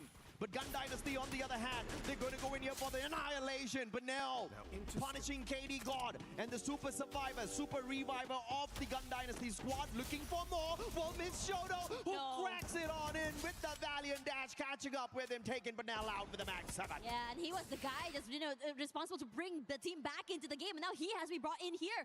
Now Tag has an idea where exactly everyone is. Revoss decides to join in on the fight as well. Still waiting in the wings for the right, I think, opening, just really join in. But now on Fire, finding Wolvin already, and this off angle by Rasha could be nasty for the Falcons players. Team Apex Gaming, all the blessings in the world. See, I told you, panel, we were going to bless them, not curse them. With all the blessings in the world, they get to avoid the initial encounter. We thought Falcons was going to be a little bit of a problem to deal with, but the White Tigers have dropped on in to say hello. You turning the table on them. Ain't got taken out of the equation already. Apex, the electrotherapy is on connection, but unfortunately for the rest of the Falcons players, they will not be able to get out of this pinch. Shoto now tossing in the grenade. Can he find more? And it's just going to be the ice grenade that gives him a little bit of an advantage here. What a knock on to Ray. Shoto, Team Apex Gaming not running away, staying and taking the fight. Apex ka comeback. And it started off with Tag with the ones that's on the lower of Shoto! But Shoto putting the damage here. Rasha moving away. One more! And movement. Oh. Rasha cannot run That's away smart, with his yeah. life. Yeah, Chuck Day, India, baby. Shailjat, though, knocked down. Shiru finding him from across. Can they get more? Gun Dynasty trying to take a little bit of a revenge here onto Team Apex Gaming. Two players out of the equation already, but on the other side of things, TEC, it was the battle up against Paradox earlier, and Windy did a number on them. Connected with the electrotherapy, was down, almost taken out, but he got the triple on them to knock them out of the lobby early. That is almost surgical when you think about it, how they're moving around together as a team. Meanwhile, Tag already on 6 eliminations here. Wolf is now back into the game. All eyes are on GD here, as Falcons as well is in trouble. There we go, Pina now out. Shout out to production. I love the fact that they caught us up with what happened to TEC in the earlier parts of the game, and it's great to see Africa stepping up their gameplay out there. But Team Apex Gaming, talk a little bit about some step up out there, baby. 7 eliminations already, and they're looking for more. Buriram finding the players on the side of DP. Madara straight down to the ground, taken out of the equation already. Get high, and Moshi looking for more. Top 16 though has got the vending machine right behind him, but does he have the coins to bring back his buddies? Now in this situation here, Jonas was barely alive, trying to stay here. But even then, look at his rotations. I think that for DP, the easiest way to move around this is just really stay alive and move away from the area. Okay, to answer my own question, he did not have enough coins. Madara's not going to be brought right back in. But the stealth bites helps him to reposition, catching up with Aswab. The players now looking to find a little bit of a reset. You will find Paradox sniping down Snipe himself. Pun not intended. Windy gonna get the wind knocked out of him. Pun definitely intended. And AGAL getting a number down on them. Paradox, can he continue to survive? And Benel is up to it again, continuously reviving the rest of his team members. He's pulling a razzia on the rest of the world here for the LATAM squad. You know, I really am curious, like, toward the end of this tournament, how many Benel would have, revived, and would it be a world record to see how many he would be able to do so? Now, the rest of GD also back into the game as well. Look at this middle side of the map here. That's like, what, 4 teams hanging around there? Buram United, PDX, Aurora, even DRS somewhere close by, DP, AGAL. It's Azrael? cluster of fights. Man, Azrael, wrong move there, but that was desperation for sure.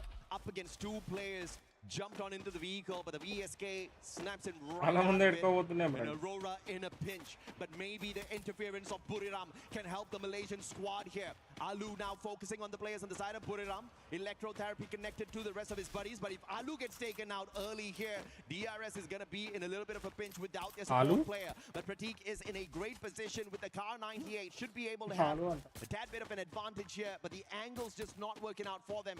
DRS wants to reposition, and thankfully Buriram is actually not going in for the hunt. They're looking to reposition and find a safer haven for themselves instead. Yeah. Please 5 lakhs. What a joke. Ridiculous. Thank you so much for your 10 jewels. When I saw some shots coming toward them, I think Loud was really hot at their heels right then. But Brunette, if they do move forward, then there will be 6-7. Thank you so much for 6-7. on the other end. Just putting damage toward the PDX and AGL players. Again, shout out to the team in the back. The observers have been on fire. Thank you very much for making sure you guys... Hi Mahmood, thank you so much for your pani puri. It's hot on the lobby today. Like you said, we've got too many squads in this next circle, and that's exactly what Purgatory has been able to give us for quite a bit. Now actually keeping up with them. With the damage out there, I mean, Benel, what a superstar, super rescuer, reviving the squad multiple times. Also one of the rushers of the squad, bringing in the numbers through eliminations for the LATAM squad. This is the best that we have seen out of them, and I feel like they're giving us the consistency that we usually look for. But Team Apex Gaming, great start. Can they continue against the champions of 2024? Falcons right in front of them. Falcons are spread out. This is a big advantage for Team Apex. Yeah, this is really great at just really finding its openings. And you can tell they're very hungry. They've been hot on the Falcons' kills for quite some time here.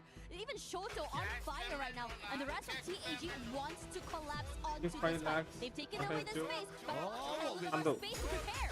They gotta be careful here. They don't have information. They're rushing straight in. Team Apex to सीधा push कर दिया बे. The pacing here.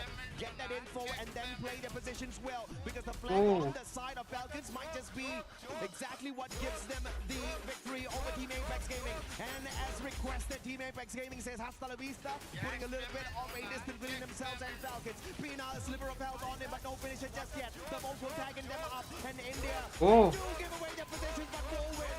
Perfect Thompson play, knocking down on fire. Raja with the M590. अरे कितना आएगा बे ये? Those glue walls played perfectly by India. It kept him away. He wasn't able to follow. He cannot come in. कुछ तो glitch चल रहा है इनका. He wants to go this fight. Here Racha is alone. In the corner. On fire's back in the game already. Rushes forward. Racha in the corner and taken down and out. Eliminated already here, but Falcons brings him back in quickly. Yeah, boy, Shoto's on fire. And Team Apex Gaming right back in it. But they gotta make sure they finish what they started. Corora right out there. Pina with the support play. Wolvin and this is still trouble time. Team Apex Gaming, they've got the vending machine out here outside the circle. They need to clean up their act right here, right now. The eliminations are looking good, but Falcons are not gonna get taken down that easy. Shoto with the flank. Shoto's on fire, and Team Apex Gaming will survive. I love Shoto, how confident he was in taking up that space, knowing how exactly to play with the information and position he has. What a recovery.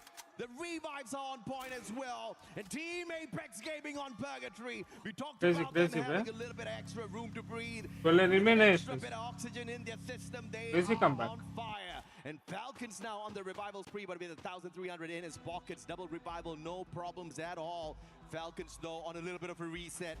Buriram close to their compound. Good game. But I don't think the World Jams will be looking to take the fight up against them. Falcons scanning out their area with the Dinoculus, a counter Dinocular used here, potentially by either EWOS or Buriram. As the players on the side of DP slowly makes their way in, AGAL looking for that backstab. Not intentionally, they're gonna find one, but they're not gonna second guess their movements at all. They want to take DP out of the equation here before they take away their defensive spot as well. I am curious to see how exactly the rotation is going to come in for TAG. They're so far away from everyone else, but this late rotation could potentially benefit them. Letting everyone take this fight early. Vandal quick to find Alu here as knocked down. Top 16 also almost following suit here. And AGL, knowing this, quick reposition forward. Oh, And DRS. Takuri now knocked down. Oh, Gun Dynasty coming across DRS. Wrong Just timing last here player, huh? for the Rail Soldiers. Oh. Turning things around. And 590 takes down our swap. And this is AGL interfering. Perfect timing. And DRS in a little bit of a pickle. Stroex, can Last you get player. away? Even if you do, can you get enough coins to play recovery?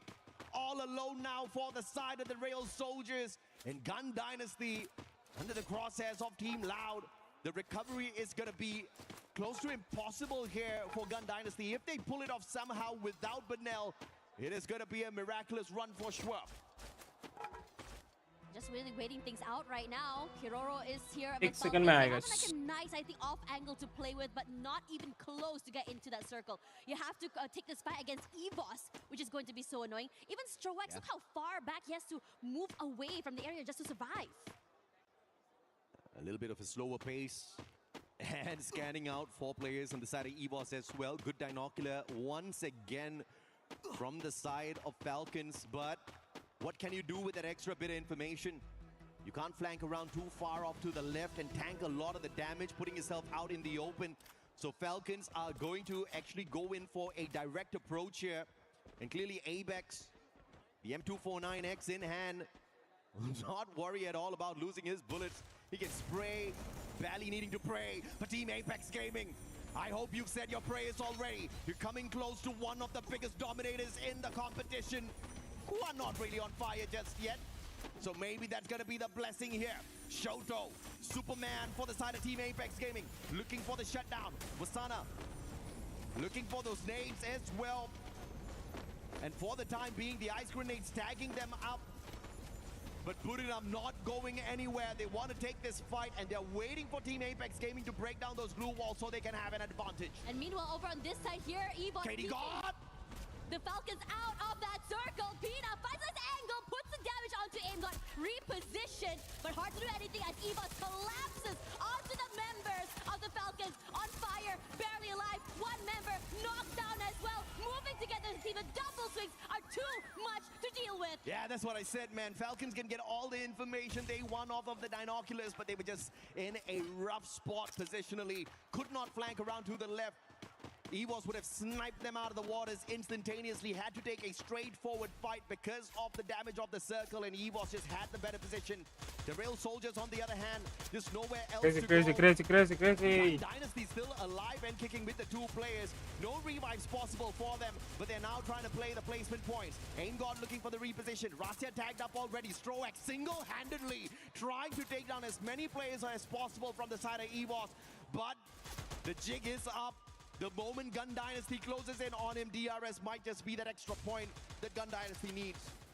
Here comes Ray as well. Stroex taking a lot of damage already hanging in this corner. He's stuck here.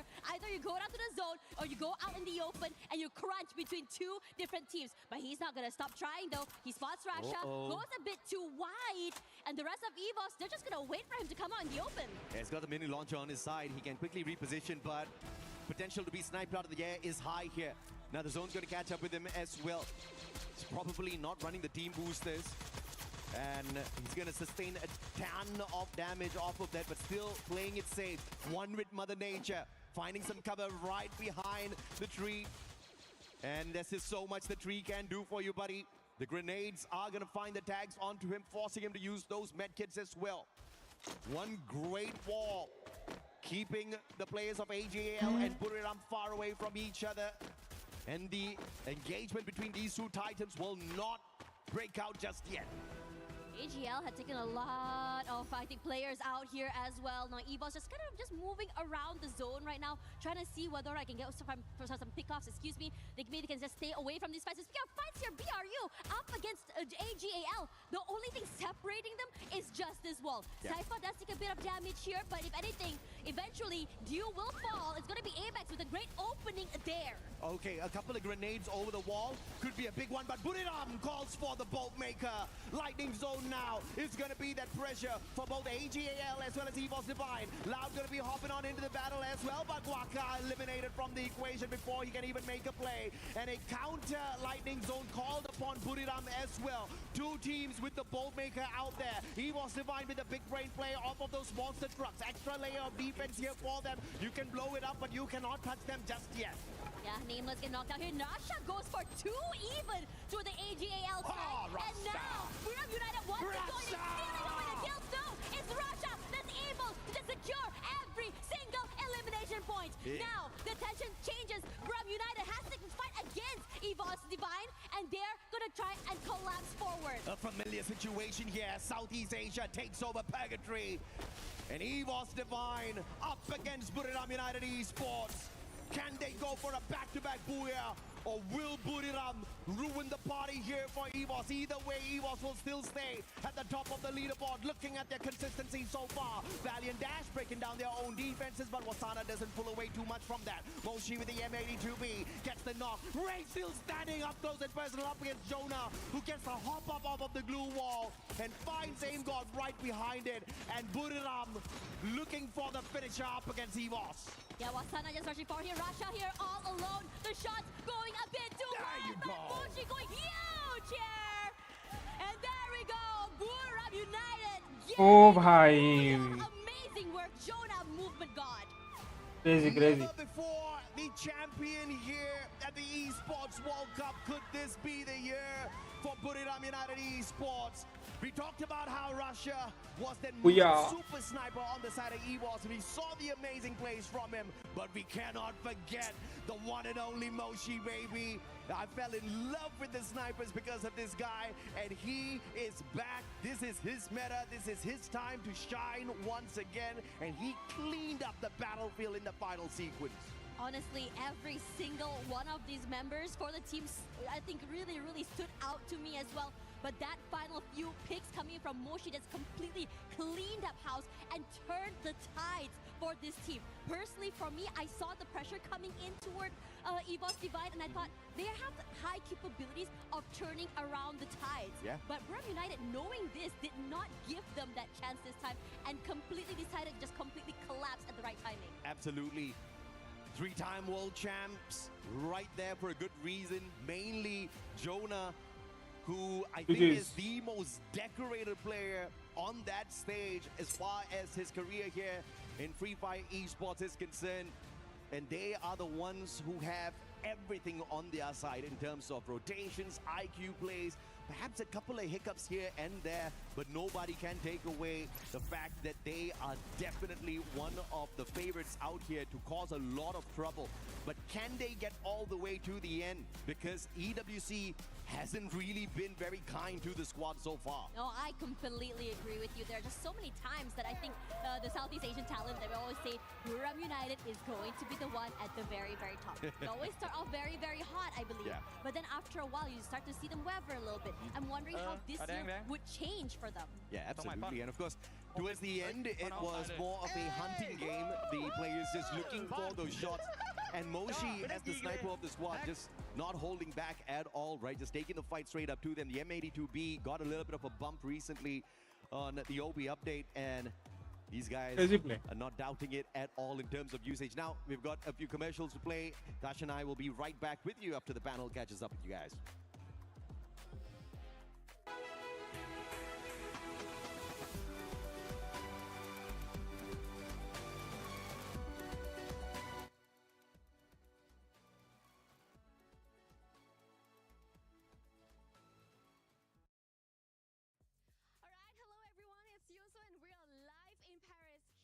EWC 26 Freefire stage, and right next to me we have our two co-streamers who are so popular in Vietnam. Introduce to you Backgao and Cyrus. Xin chào tất cả mọi người. Thì không biết là hiện tại là mình đang ngồi đây sân khấu tại Pháp thì mọi người đang cảm giác như thế nào vậy ạ? Xin chào tất cả các bạn nha. Rất là hồi hộp các bạn, mà không khí ở đây gọi là tuyệt vời và chưa bao giờ mà thấy một cái sân khấu mà lớn như thế này các bạn ơi. Mình không biết là áp lực của các tuyển thủ sẽ như thế nào nữa. Sau đó thì cảm thấy như thế nào ạ? Dạ em có thấy rất là vui ạ. Vui thôi hả? Dạ. Mình bay rất là lâu tới đây mà chỉ thấy vui thôi hả? Em cũng trải nghiệm được nhiều rồi. Trải nghiệm được nhiều. Alright, overall the stage is really hype, big. They have never seen any stage like this. Very special to them in this Free Fire scenes. And overall, a very overwhelming feelings, happy when they're here in Paris to attend EWC 26 Free Fire. Okay, so I can see in the comment section thì không biết là từ nãy đến giờ mọi người theo dõi được 2 trận đấu rồi.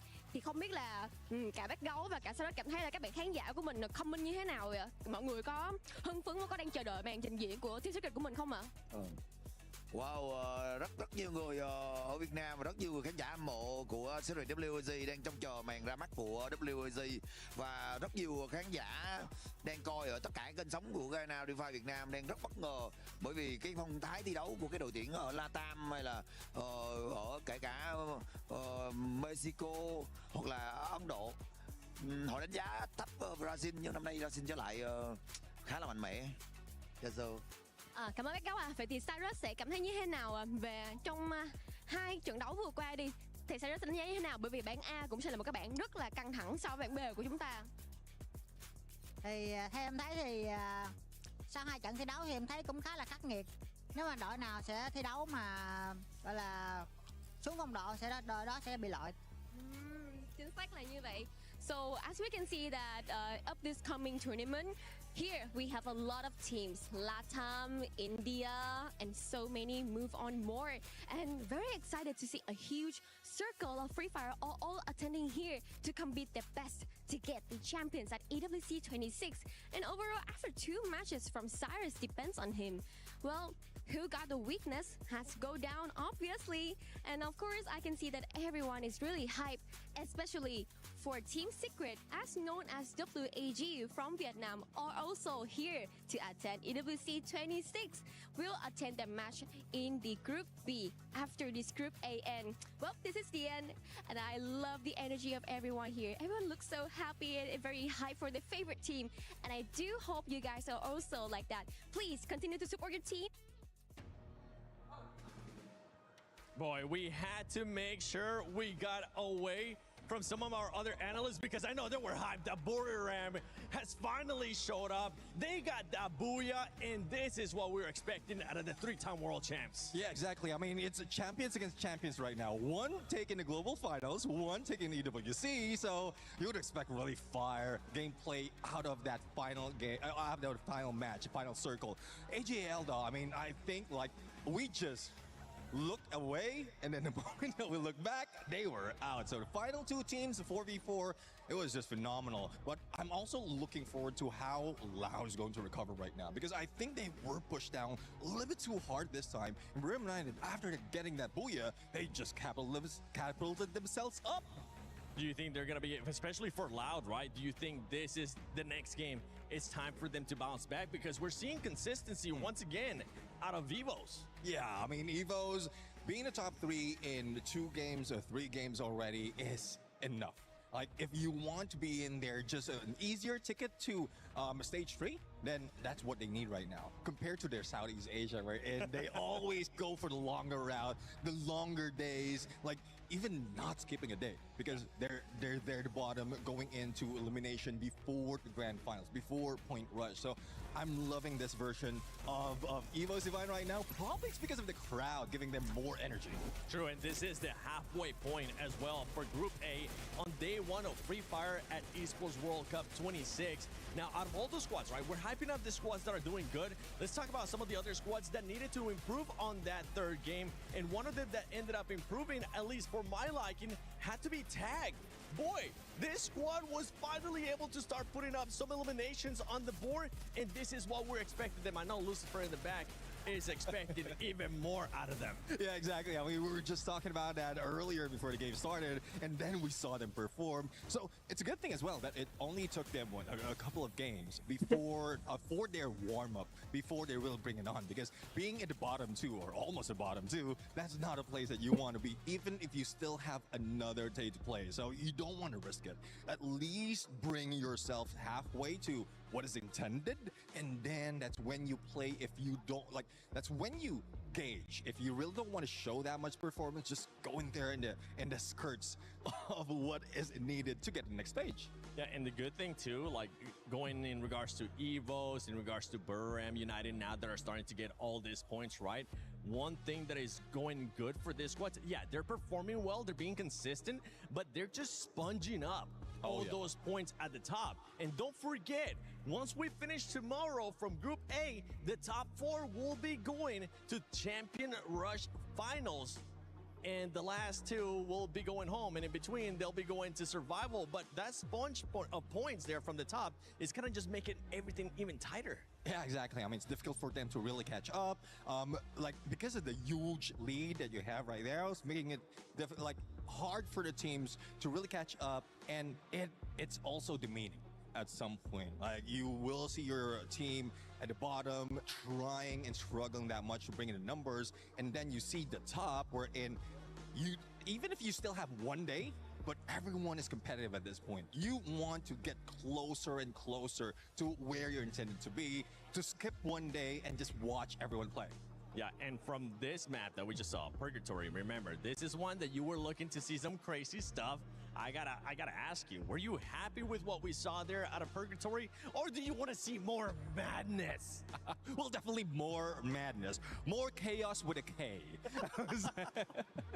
Because Purgatory, like, I'm not giving that most of the opportunity for a skewed flight path, the like ruining for final circle, but at least the teams are treating it as if it's a skewed flight path. The early engagement that's happening, a lot of teams trying to go in and out for battle, and that's what makes it exciting, because they're just playing it with the spirit of the map itself.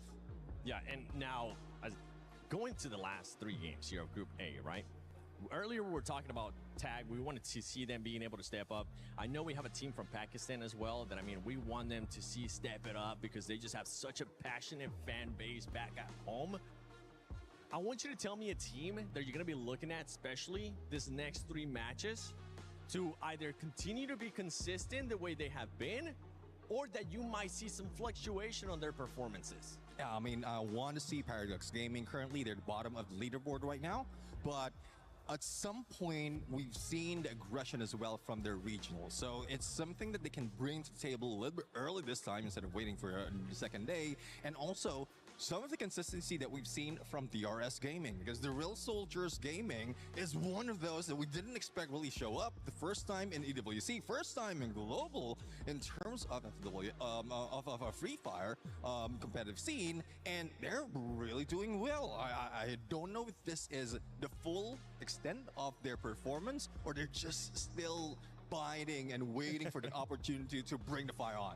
I mean, they just got to put themselves in that position where they can actually just claw at that booyah like Buriram United Esports was able to do on that last one. Wasana was one of the players that I know Conchita really wanted to see them being able to step up in their performance and actually perform for their squad. Is there any player or any 2 players that in the next 3 matches you're going to be keeping a close eye on because you want them to impact the game in a positive way for their team?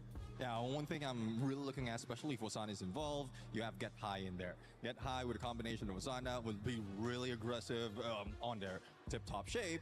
And also Moshi in there, like staying in the back lines. Depending on the map, though, if we go into a map wherein it's like favoring the snipers, we might see Moshi and Jonah pull away, try double sniper, or just get information in the early parts of the game, and then just leave the opportunity for Wasana as well as Get High to go for those elimination. And one signature that I keep seeing from Buriram United is once they get that knock, they pull out the launch pad and jump straight into the battle.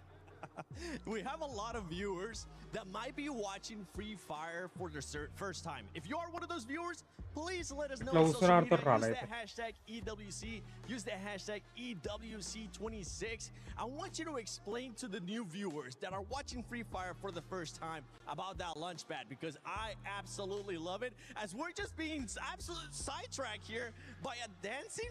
Is that a dancing bull or a dancing cow? A dancing bull.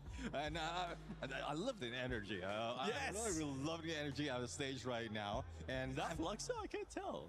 Yeah, it is. It is, right? I'm like, I have glasses on, and I can't tell if it's like you guys playing like three more games, okay? Your group is gonna be coming up. Hopefully, you guys brought the drums, you brought that Brazilian energy, because we've seen it so far with Loud. But I know once we go into Group B, we want to see Flux, so bring it. Oh yeah, I mean, great potential for the team right now.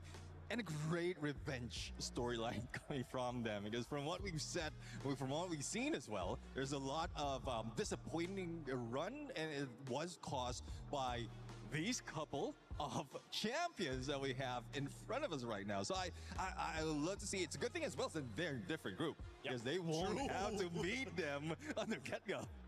They're just waiting to see each other on the finals or survival, which honestly, if you're EVOs, if you're Buram, it's not going to be looking like you're going to be going to survival. If they keep playing like this, consistency, you might as well just put it in their middle name, because these squads have been very consistent. But I think it's time we start the second half of Group A. Let's send it over to AJ Tash Bunny. Honestly, insane seeing what's going on ground. We have so many people here. We have mascots on the ground as well. And we're already halfway through the first group. Absolutely. I mean, at the end of the day, I'm very sure that the fans out there are excited to see their teams perform out here on the battles. But it is definitely a big question mark for some of the squads, right? You look at Paradox Gaming, you look at how they're doing out there so far. I feel like the gunfights in Purgatory were so much better, but they're still having their first day jitters. Let's go, team up. I want to see a little bit of an improvement as we head on into this game number 4.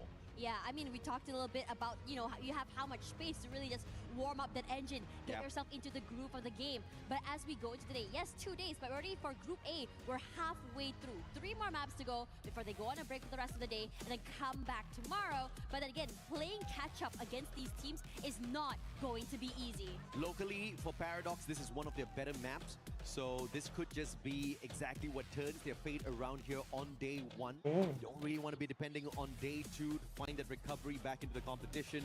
And you sure as hell don't want to be at the bottom 2 spots, because that is straight up relegation tomorrow if that is where you're going to end the day on. But as we head on into game number 4, it's time for some Next Terra.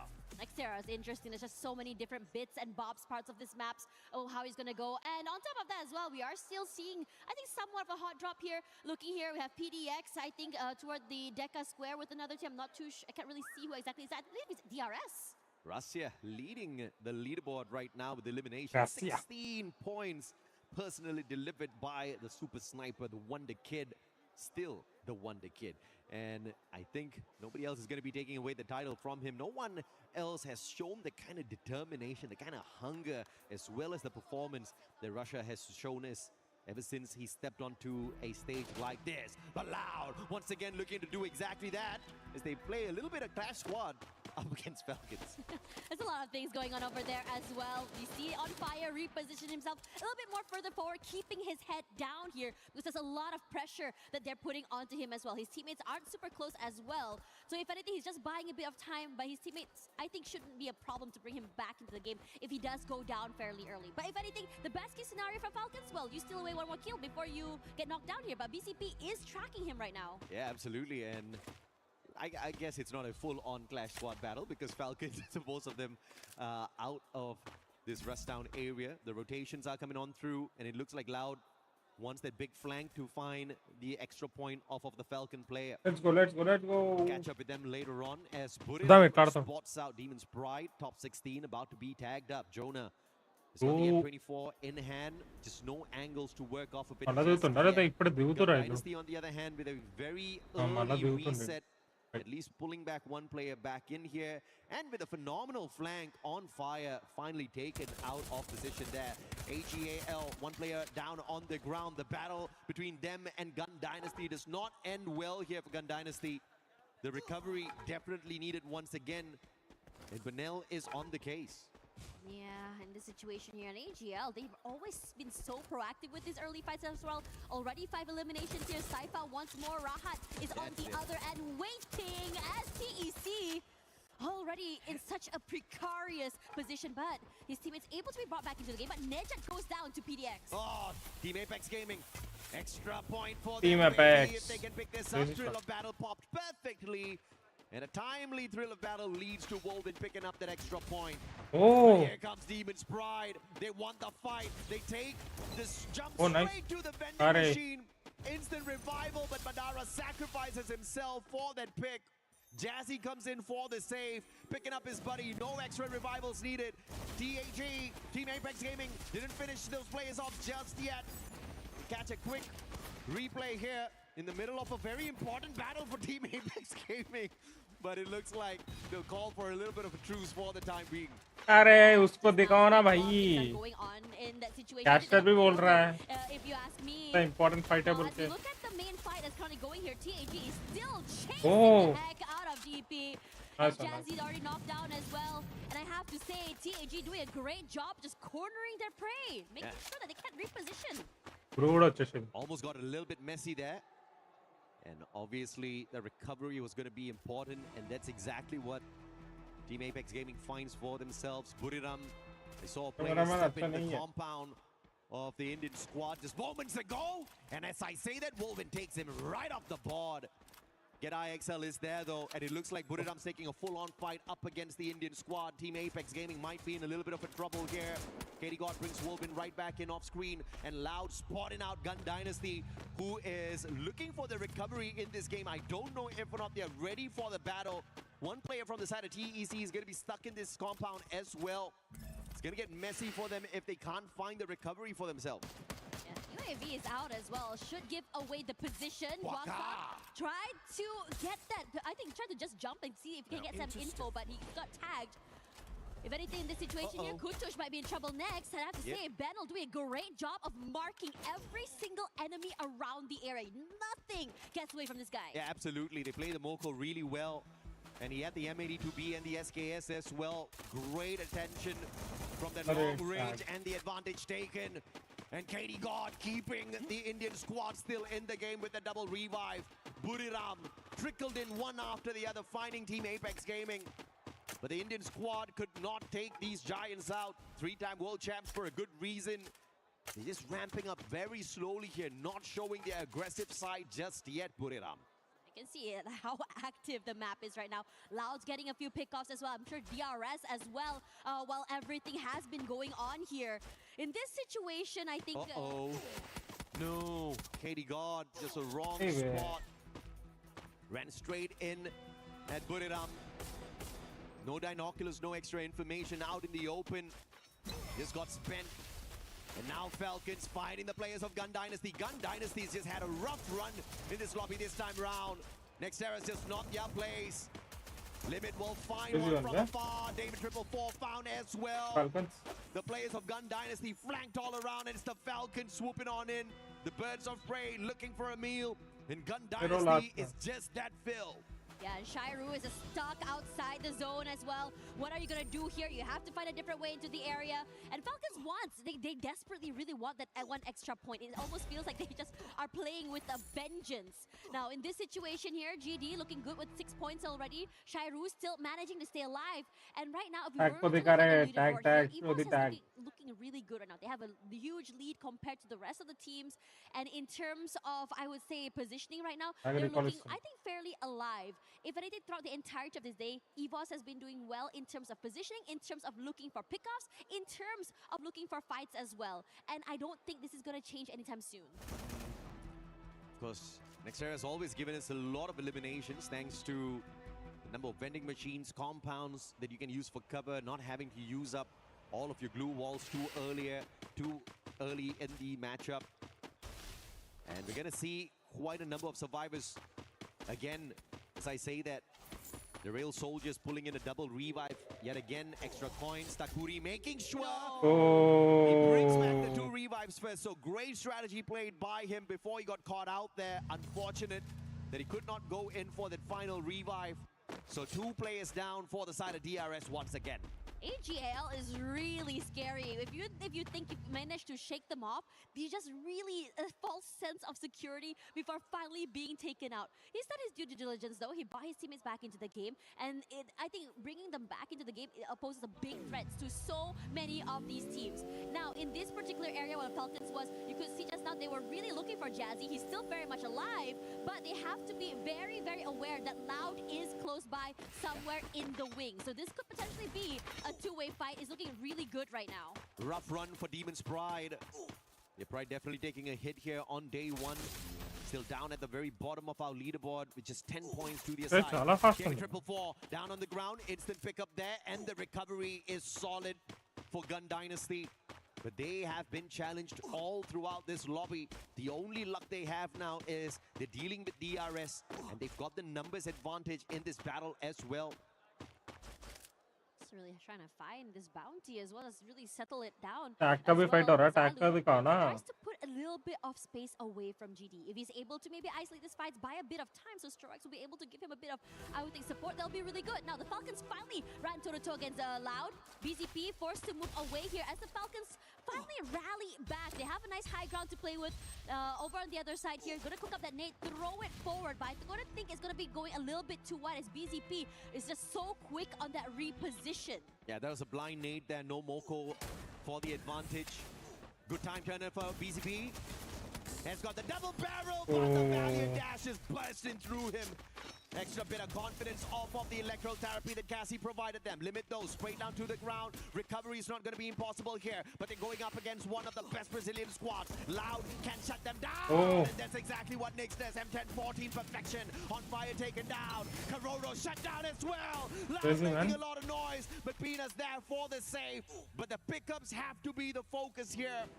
And Falcons surviving this one. Guaca too far away to back up the rest of his brothers, and Falcons crazy because of that. I am loving the fact that Falcons really doubled down on this, and then Dedrick as well, just stuck in the corner, trying his best to survive. But Buriram United, they're saying no. So as much as you want to survive, it's not going to happen. We will dig you out of that hole if we have to. Gets one more point to their name, and now they're going to go and fight a different way into the area. This mid-side area in terms of rotations here, southern side, EVOS has controlled this area. Toward the western side, you have PDX is sort of moving around the area. Northern side, Aurora, but middle side here, you have, I think, GD and AGL forward, and TAG just busting forward, looking for this fight eagerly. Just with a game 3, Buriram Protag jumped into the top 3 already.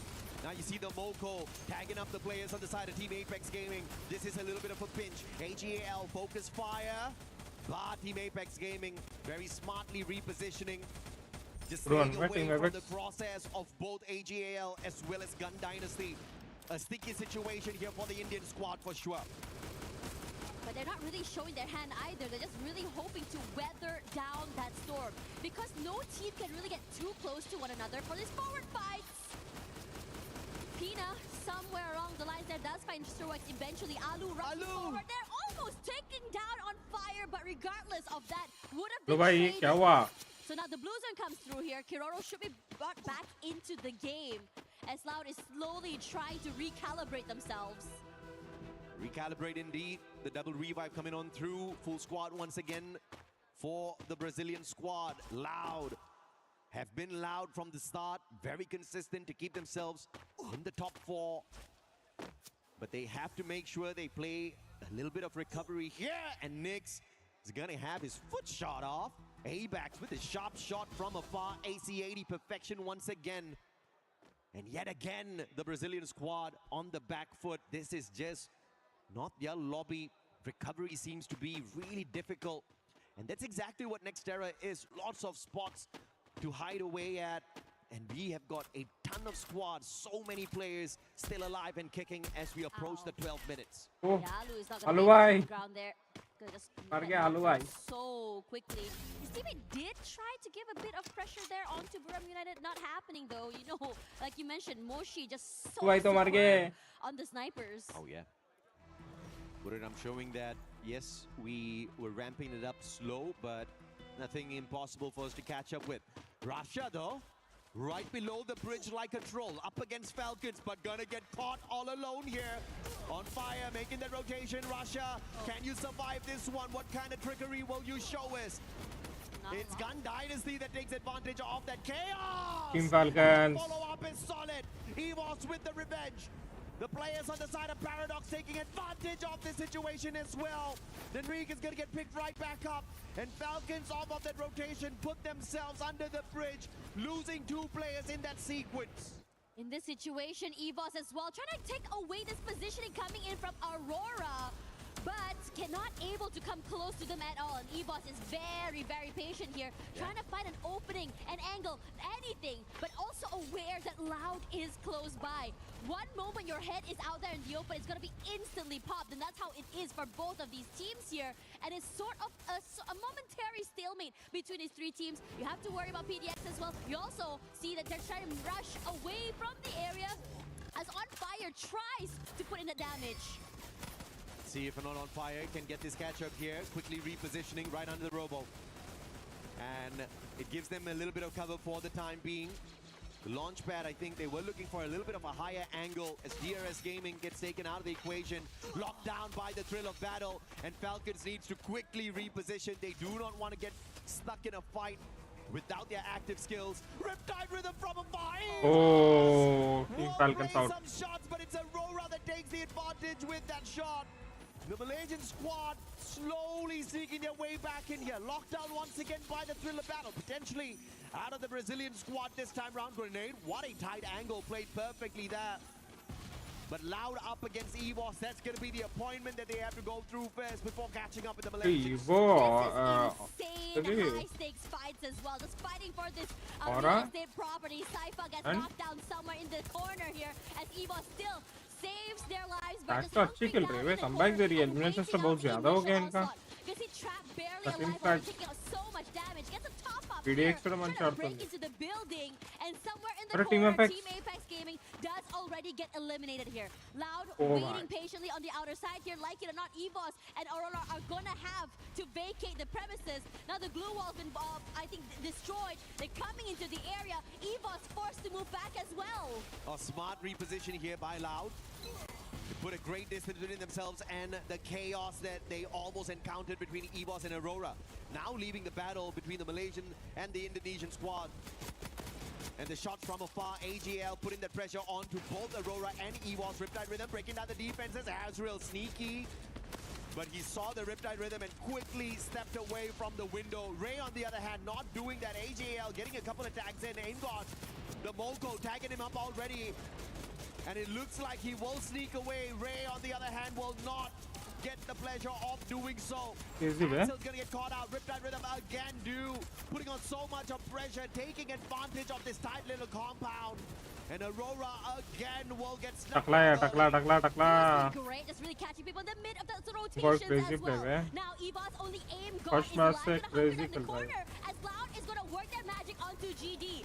Aim gun Mainly takla player तो but बहुत the other crazy side खेल here रहा it's gonna be a massive Nyx and Trap doing a lot of magic, but GD pressuring them, and AGAL also wants to join in on that fight. GD rushing forward, and now right in the nick of time, you have AGAL find the last possible member from EWC, not able to survive, so aim gun down and out. Yeah, that's it for Last three players. AGL spotted them out and they were just tracking them all the way through. And now Gun Dynasty trying to take on the Brazilians, but the interference from the Thai squad. AGL long range away AGL and almost no cover Loud. except their glue walls. This is उसके साथ में कौन है GD in the hands of either Gun Dynasty or Loud. And they'll quickly Gun take Dynasty. some cover behind the boulder as well as these trees. Great rotation, great defense from the Thai squad. AGL being very patient here, stuck behind a rock, but definitely not a hard place yet. But now as GD wants to take away this real estate from Loud, cannot do so. Only 6 damage is done. Nice damage onto Trap, but no more than that. Beautifully played here by Latam. Understanding the angles perfectly. Trying to make use of the utilities instead of taking a straightforward fight up against Loud, who do have the positional advantage in that sequence. Shiru, though, caught in hand, looking for the flank, trying to play a little bit of pressure on AGAL to take AJL out of the equation here before they have to deal with Brazil. And AJL understands the little bit of a pinch that they are in, trying to close the distance down to take the positional advantage away from GD as the circle forces them closer in. Shiro is just trying to really just come into the area, can go for this backstab. AGL does try to collapse forward, but the amount of pressure that Loud is putting on them is incredible. The glue walls are just immediately destroyed. GD cannot come close and come into the compound at all. Do fall, David, good one onto him as well. And Shiro, his position finally seen, forced to move back here. David putting in that damage to AGL, a quick reposition forward, and they are going to collapse. AGL cannot move forward. What a beautiful rotation, man. That's perfection out of Thailand, perfection out of AGAL. But now, how do you deal with this chaos? Gun Dynasty have been pushed outside. They are at a disadvantage at this point of time. But when the circle starts closing on in, it's going to be trouble. Where will the zone move? Who does it and trap? What a nade. David taken out, but the time turner is active on their side. They didn't waste it earlier on, and that allows them to pick up their rusher instantly. And it's really good. Correct, no? Crazy. Great work coming through here. Loud still has the upper hand advantage in terms of positioning. AGL, HP chunking down. The damage comes through, and Loud, all they have to do is just rush forward, and they're completely surrounded from Booyah, Loud. And Loud, once again, a booyah! Second booyah of the day for Brazil, and they are not messing around. Got pushed down a tad bit. The performance at Purgatory, not the best. At Solara, it was decent. But this is going to get them right back in contention for the #1 spot for sure. AGL definitely going to be in the race for the top 3 here after a back-to-back performance. We saw them pick up a massive number of eliminations off of Purgatory, and they have gotten in towards that final circle here. Exact same performance. Great play, I have to say, from both teams. You know what's really impressive about AGL? The fact that in the beginning of the game, they're all around the map. We come to them finally after seeing those initial fights. Something like, what? They already have 6 eliminations? Silent but deadly, but definitely loud toward the end as well. It felt like a bait and switch because GD was the one that had a compound, I would say, advantage in the beginning. Yeah. Crazy play loud by Loud. Down by AGL. They went in.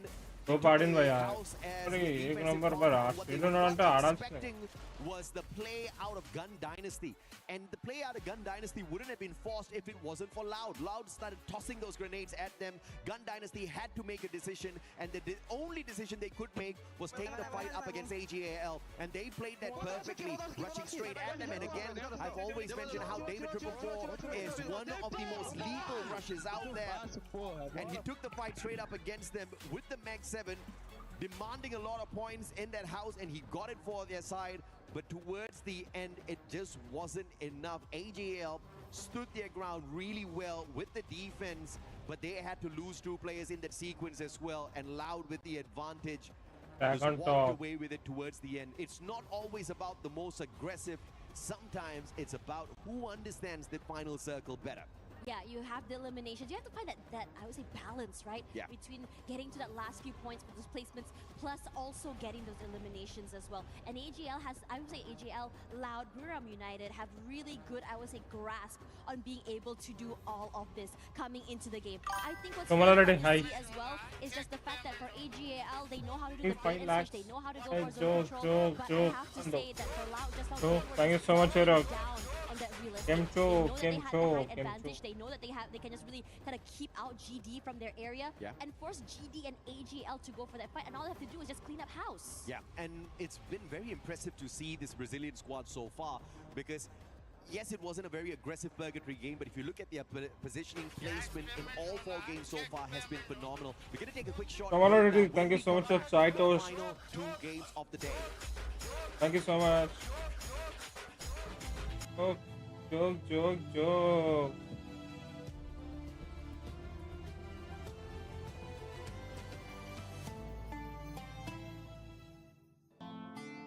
Cash payment होना, check payment होना.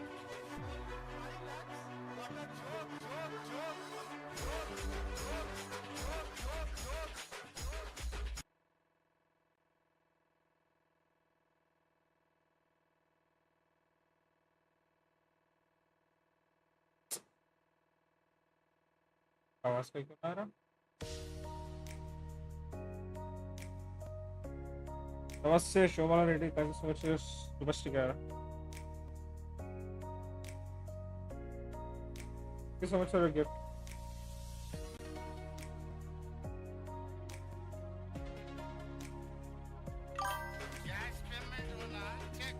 Thank you so much for another namaste. Ando. Joke.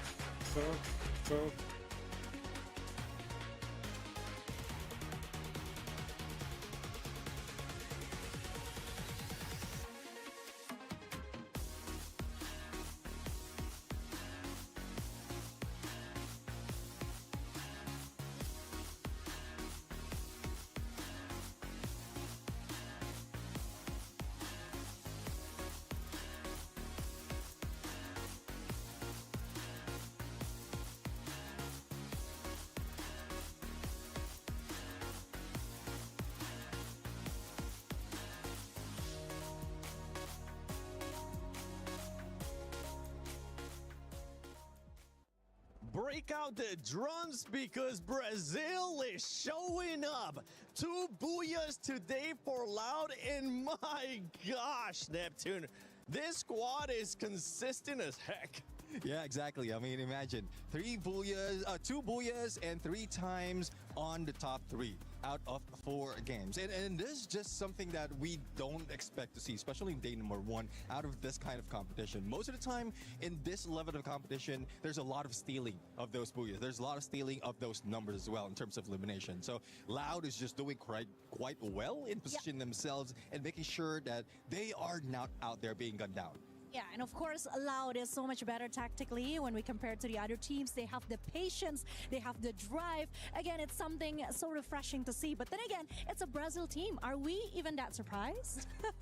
Yeah, exactly. I mean, Brazil has been one of that contender that has been a bane when it comes to like a battle of Southeast Asia and Brazil and also other regions being introduced. And with the more regions in here being put in the mix, like they have that elements of surprise because the focus would be on the newcomers and they will be most of the target. And we were seeing that at the bottom leaderboard.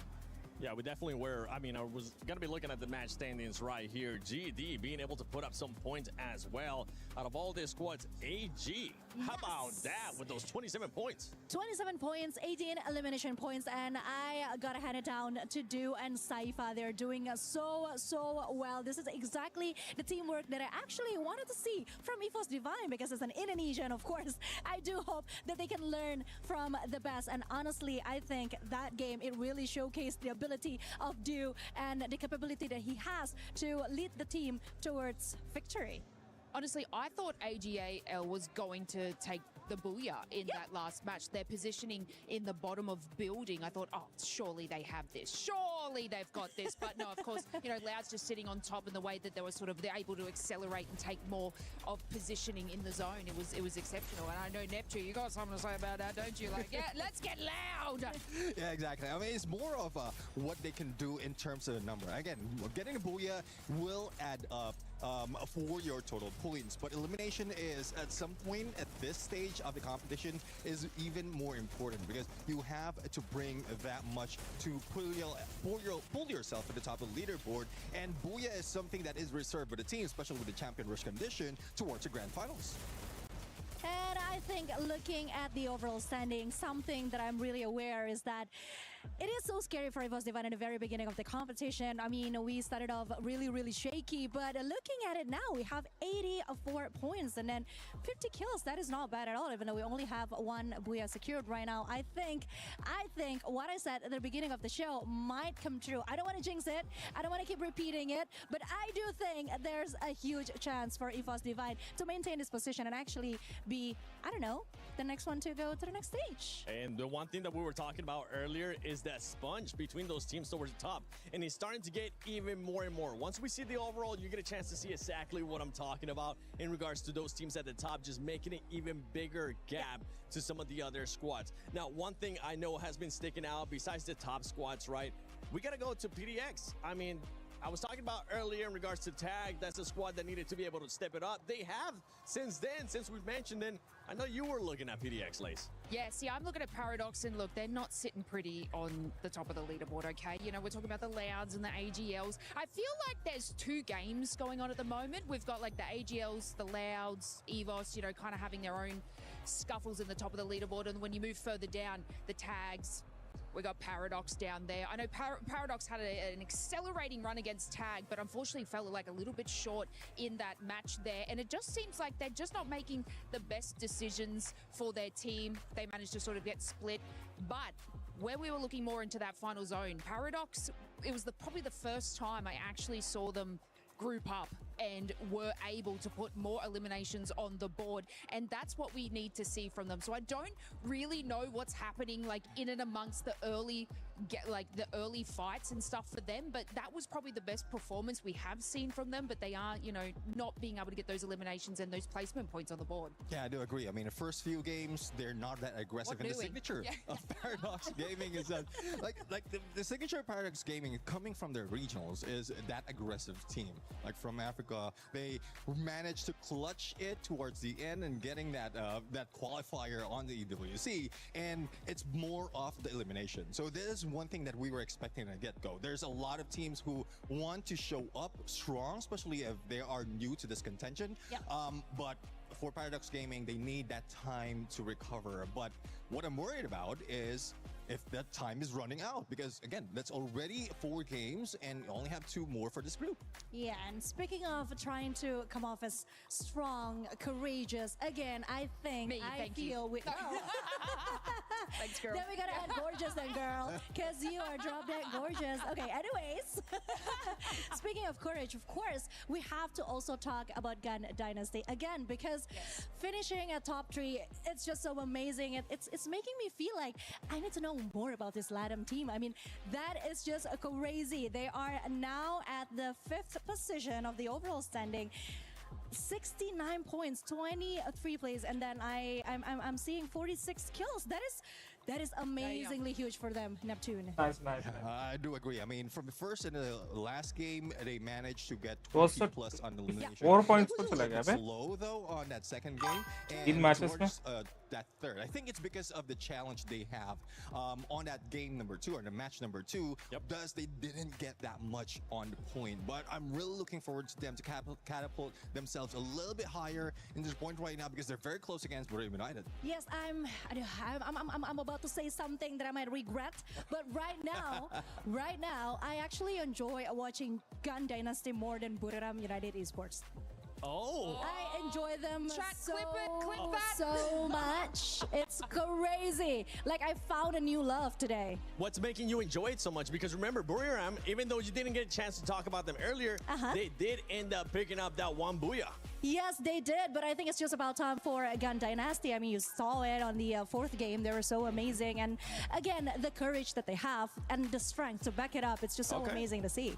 Yeah, I guess the difference between the gameplay of Gun Dynasty is in the beginning of the game, they show up. Yes. That's where more the hype is coming from. And compared to what we've seen in Boreo United Esports, again, the signature is you're invisible in the first half, then to the second half, that's where you get all those elimination. But at some point they're surprised. I'm pretty sure they're counting how many opponents do they have in front of them towards the end, and with say 7 or 8 teams against you, you couldn't, or Boreo United couldn't really bring that fire and catch up with the numbers. But it's a good thing that they did get that booyah.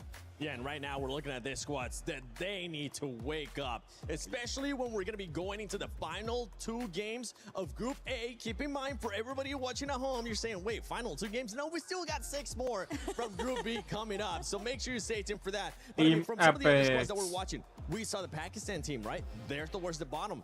They need to do something, because right now, the top 4 squads, the cutoff is at 70 points, and that's not going to stop. That's just going to keep going because of the consistency, Conchita, that we're currently seeing Thank you so much, Samosa. What can we see out of those bottom squads in the last 2 matches? Because they need to wake up. Yes, they do need to wake up. Unfortunately, I'm not really familiar with the way the Pakistani teams play, but what I see from their performance today is that there's a Thank you so much, Mangolas. capability that apparently they still have against the other team. And what I I hope they can catch up as soon as possible, because obviously being on the bottom two is not so ideal. Looking at it, it's still quite a climb that they need to do. But yeah, keeping my fingers crossed. And then you have Aurora. Aurora is currently 40 points. I'm sorry I have to do it to you. I won't mention their name anymore. You can talk about them, but just don't mention their name. From that squad, I mean, you were talking about having eliminations earlier on. They only have 19 eliminations so far. We've seen squads being able to get almost that in just one match. I think what Aurora Game is finding right now is a balance of, because they failed in the first game. Yeah, I mean, it's okay. I'm thinking it's my fault. Why? They failed in the first few games, but पूरा चमक रहा है दांत since है. they couldn't bring the elimination, they couldn't bring the fire. Super Plus, thank you so much. Another mango lassi. Trying to balance it out. Thank you so much for your pani puri. And that's why they're trying दांत something देखो different. दांत. Just go and try a catch up, or go for catch up on the placement point. Once they get the groove of how to find the final circle, then they can get those eliminations. Yeah, what Super Plus, thank you so much for your every time they go sparkles. into an altercation or try to take a fight, they come out as the losing team. It's down to one player, then they're going to have to make that revive and try and do that. So I do believe that, yeah, if they can continue that survivability, because eliminations will come in the end, okay? As long as you can make your rotation, you get to that final zone, the elims will come. So hopefully we can see that sort of progress into the next games, because they slightly started doing it in that final match, but the first couple of matches, every time I saw Super Plus, thank you so much for your star. them out, and it's not working for them. So they definitely need to adapt and change, because mechanically they're gifted, but they're not making these decisions correctly. Yeah, I so agree, because individually they're great players, but somehow when it comes to the teamwork, something just isn't working. There is something that they not to change. I mean, it's like someone needs to step up, I guess, and be the role Neptune, model step for up. them. Yeah. No. I might step out. I'm sorry, man. I'm going to target you for this one. Yeah. No need to do that. I mean, in regards to eliminations, one squad that has been stepping up is Team Apex Gaming. They have been able to put up those elims. At the beginning of the day, they were struggling a lot. Even Lucifer, one of our casters, is going to be coming for Group B. He was saying Right, he he was could actually have expecting them to do better in the second day, but you can't be mad. Honestly, Neptune, you cannot be mad at the way that this squad has now been able to put up those eliminations. Yeah, exactly. I mean, it's more of Gairo వాడరు కదా మనకి ఎందుకు fingers చేసా? Apex It's the complete opposite, right? Complete opposite of what we're going for earlier. Like placement point, they like no regards of placement point. All they have to do is early on the get-go, they want to get all those eliminations in, and at some point for teams, they're treating it as a 50-50. Like, it's a double-edged sword. But for Team Apex Gaming, they want to bring down the sword against the opponent. Whether they lose, I think they can carry over those eliminations in the following round. The risk is they're losing the balance of finding the final circle. And again, there's still importance of that booyah. Probably not this point of this stage. But if you're really catching up in numbers, you have to do well on both. Yeah, because 29 elimination points is not bad at all. I mean, from what we see out of the 4th games that we have just watched, Apex really is trying to fix the mistake they have on the first game. And yeah, I think things are quite looking up for them right now. You can see they got fans right now here in the arena live from Paris. This is Freefire at EWC. Ladies and gentlemen, we're going to be going into the last 2 matches of Group A. Can those bottom squads step it up like we've been wanting to see? Or is it just going to be too little, too late in this last 2 matches before come back, come back. Take it away. Thank you very much, Seven. Man, it has been an exciting one here for sure. We expected Nextera to deliver, and Nextera did exactly that. 121 eliminations in that lobby. It was explosive end to end. But now we head on into Kalahari. We head on into the map where the snipers usually rule. Let's see exactly which sniper stands tall by the end of this. It's always very fun, right? I think we've already kind of pinpointed which players we want to see. Yeah. We saw it coming in from Moshi. We saw it coming in from Rasha as well. Some of the 2 hard hitters for this particular game. And now that this is actually our first Kalahari of the day, I'm wondering if it's going to be a slower start, or will the momentum of that fast, aggressive starts keep going all the way till the very end of this Group A day? Demon's Pride currently at the very bottom of our leaderboard. Not in the right spot, if you ask me. Taking the fight up early at Refinery against Loud. AGL Cypher being cheeky as well to check out exactly what's going on at Refinery. So that shows a potential intention of AGL wanting to rotate in towards this high platform later on. DRS, Team Apex Gaming, Tech. This is going to be a tad bit crowded. Command Post only usually has one team commanding it. This time you've got 3 vying for that spot. You know, looking at the most damage and also most elims as well, right? You're seeing a majority of the players coming in for, I think, most eliminations. I think on top of Rasha, you also have both Dew and Cypher as well, which actually sets a precedent on how aggressive and how much, I think, AGL prioritizes these eliminations. Sahil Jat is in a tricky position here. He does have the flank, but he cannot back up the rest of his team members. Gonna get caught out here by Blade. The caught up close and personal, plus the electrotherapy, giving Blade the extra advantage in that battle. Sahil Jat's finally going to show up, and that's just the wrong timing. He drops a little bit of a present here for Tech as he quickly tries to back away, but a quick recap here as well for Demon Sprite up against Loud earlier on. The time turner actually saving BZP a little bit of extra time, but Jazzy only could get that knock off of that engagement, sending top 16 running away from the compound. Demon Sprite again starting off on the back foot here, but the recovery was solid through those revives. TEC just now looks like they had the upper hand in that fight, and now DRS has decided to join in on this fight. And DRS has been scary today in terms of positioning and even fights here. It's Wolfen that will be the first one to fall as the rest of TEC waits in the wings. Nejat as well will be picked off somewhere else. And Buram United also here joining in that fight. It is hectic over here at Command Post as well, as Moshe finally finds a final nail in the coffin to a member of TEC. Yeah, if Command Post wasn't already crowded, here comes Buriram jumping into the fray as well, looking to be the third party in the situation. DRS the remaining players on the side of TEC, one after the other, but Buriram, as mentioned, is still in here. Locked down by the thrill of battle now. Takuri, big advantage, but it looks like he's not going to be able to walk away from much. Pratik knocked down once again. And the recovery is going to be slow here from the side of DRS as they continuously are pressured by Buriram Takuri. Jonah finds him with the VSK, and Strowex far away from the rest of the battle, but will Buriram be able to snuff him out?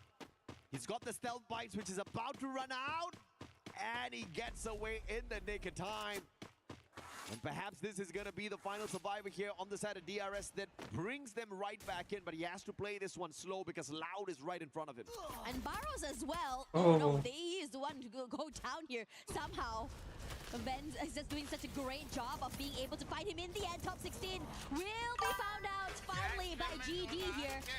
It's just such an unlucky situation as Shiro quickly brought back into the game in this situation. And I think that in so many of these fights as well, we see one team having the upper hand situation, and then suddenly the rest of the collapse coming in from so many teams. We start to see a systematic way for most of these teams trying to bring themselves back into the game. And Cypher, nasty shot coming in, and he's just gonna bleed out here. Yeah, Benel is definitely one of the super flex players out there. He is the twist on the knife of the GD squad and Gun Dynasty, just showing everyone that Thank you so much for your match. They are here to rip away the championship, and if they keep this up, they sure as hell are going to be able to do that. First of all, getting into the grand finals is looking like it's going to be an easy journey for Gun Dynasty. Comment on Great Eclipse, thank you so much for your star into 3. A little bit more of a tense situation as two Southeast Asian squads take on each other in a battle. Falcons versus EVOS Divine. EVOS Divine in this situation, you just gotta wait things out. You just gotta find a window of opportunity to bring your team back into the game. I'm not too sure if Aim God is being marked right now is the question. Because there hasn't really been too much of movement from the rest of the teams as well. Now, you look at TEC, they've come back into the game. It started off really well for them in the early fights, but then the collapse coming in. I think the third parties today have been incredible for so many teams. We see it happening from so many different angles. Thank you so much, Samosa. A crucial rotation here from Aim God, looking to bring the squad of EVOS back into play. If they get eliminated now, being overtaken by AGL and Loud, The players on the side of Falcons, on the other hand, on their rotation, they spot out TAG. Team Apex Gaming in a little bit of a trouble. Riptide Rhythm's going to be breaking down the defenses. Islejar can't drive away. Radic Clips, thank you so much for your Panipuri. Radic Clips, thank you so much for your cricket. Valiant dash off of Freedom is just going to put him in a little bit of a pickle, and now it's all up to KD God. He's got coins to revive the squad twice around, but can he get to a vending machine in time? Yeah, it's just really scary right now. You have no clue or idea where exactly anyone can be. And granted, this map is huge. Everyone has a bit of an area. The high grounds are looking good as well. There we go, EVOS back into the game as AimGod finds a way in here. As for the rest of the team, the reposition is going to be incredibly hard. Oh. Benel, oh my gosh. Oh. Coming in from multiple angles. The Swiss Army Crazy knife play, for the man. team. Not only is he sharp, but also is he diligent. He revives and he kills as well. But now you monster. But now in a 1v1 up against Rahat. Can you get the hit? David and Vega down on the ground already. But Benel looking like he wants to shine on his own in this situation. Doesn't have much of a choice, but Barros shows up in his radar as well. And Benel making the right move here to disengage from that situation. Rahat can deal with Barros, the player from the side of AGAL. Gun Dynasty in a little bit of a pickle, and Benel once again dropping back to see if he can save the squad. But the pickups are going to be solid here from Shivu. With the stealth bites, Benel's going to get out of that sticky situation, keeping Gun Dynasty definitely in the driver's seat here for the day. KD got in trouble. Takes a bit of chip damage, but nothing more than that. The Falcons are hungry and they really want these kills. Forced to reposition, drops to the ground, but Unfire is refilling that space. KD got a lot of damage taken from the U2, so he is barely alive. Forced to go in the open, and Unfire should fight him in the end.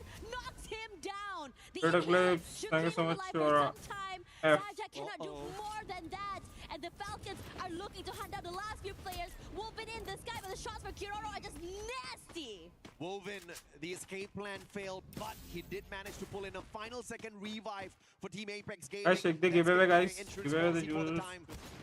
Falcons, on the other hand, they found that one to be a little bit too easy. Got the giveaway, a crazy one. The TAG players, but Shoto just shining right before he got taken down. KD God bringing Wolven right back in. The recovery play is already in motion for Team Apex Gaming. Falcons doing great in terms of reposition. How they collapse is just so scary to see, especially if you're caught out here alone here.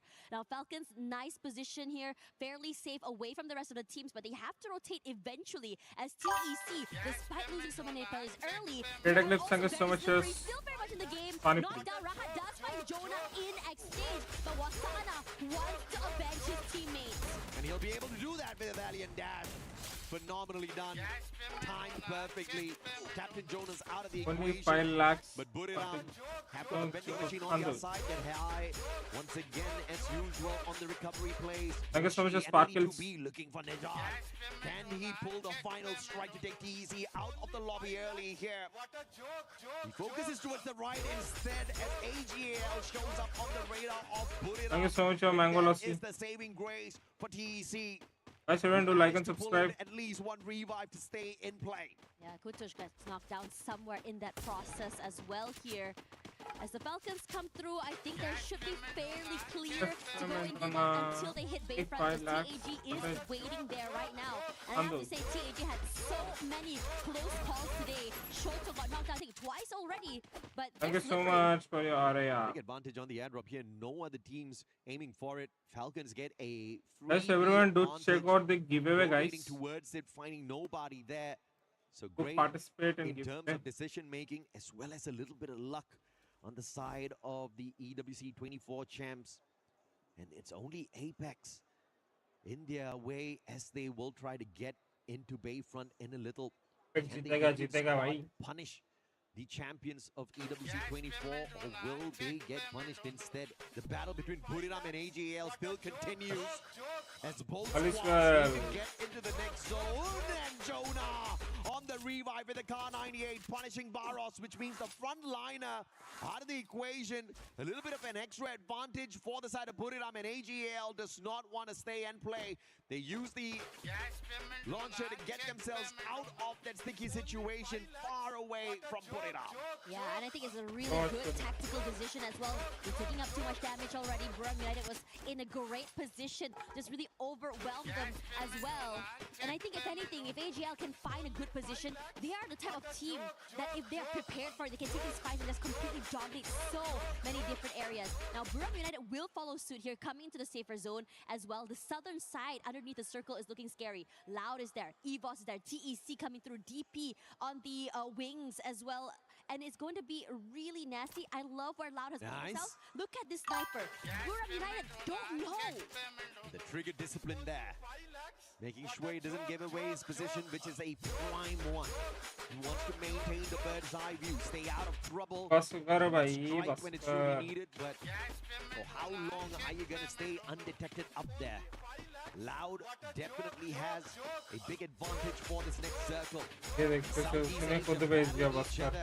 To find the next circle for them. Thank you so much. Versus AGAL. The shot is there. Aurora versus Gun Dynasty. Aurora, you हवा में दे दिया. Team Apex Gaming interfering as well. Car 98 perfect for Katie God. Azrael sprayed down to the ground. Jun looking for the recovery here. Will be the distraction as he gets clipped down by the thrill of battle as well. Nothing much that Aurora can do in this situation up against EVOS as well as Gun Dynasty. Azrael is barely alive right now, and I think the rest of the teams here know that. So they want to try and go in for this collapse. GD is close by as well. Aimbot marking them, making sure they don't Let's go. Both Don't do teams like and are subscribe, being people. so cautious of one another, but Loud decides to jump in here. Aurora might be crunched. Close to 13 minutes, 11 squads still alive and kicking. Things are about to get very messy. Pandemonium about to break out here on the battlefield if we don't start thinning down these numbers. Loud with a phenomenal rotation has been able to keep themselves safe for the time being. Good glue walls pulled out, timely manner. Not having to waste a lot of those med kits on unnecessary recoveries. EVOS, Loud, Aurora in a tight little spot, but they've got the advantage for the next circle. They can keep an eye on the rest of the competition. Even has an idea that someone is coming through as well. Gonna try and break it as the rest of the teams here. Loud at the bottom side, Aurora on the top side. If Aurora were to jump out, they're gonna fall straight into Loud's arms as well. A lot of damage coming in from Ray. A lot of, I think, a lot of pressure coming in from GD. So no one is really in the green. If anything, anyone is out here for grabs. It's an FFA area, free for all. For the first person that pops out their head, and everyone very cautious. And over to our Bayfront as well. The same thing is happening because TAG, you have Falcons coming through. Watching straight for to attack, and AGL, you know them, you see them fighting, they're gonna try and third party you. Yeah, but still gate kept by Team Apex Gaming, and he's just trying to avoid the engagement with the Indian squad as much as possible.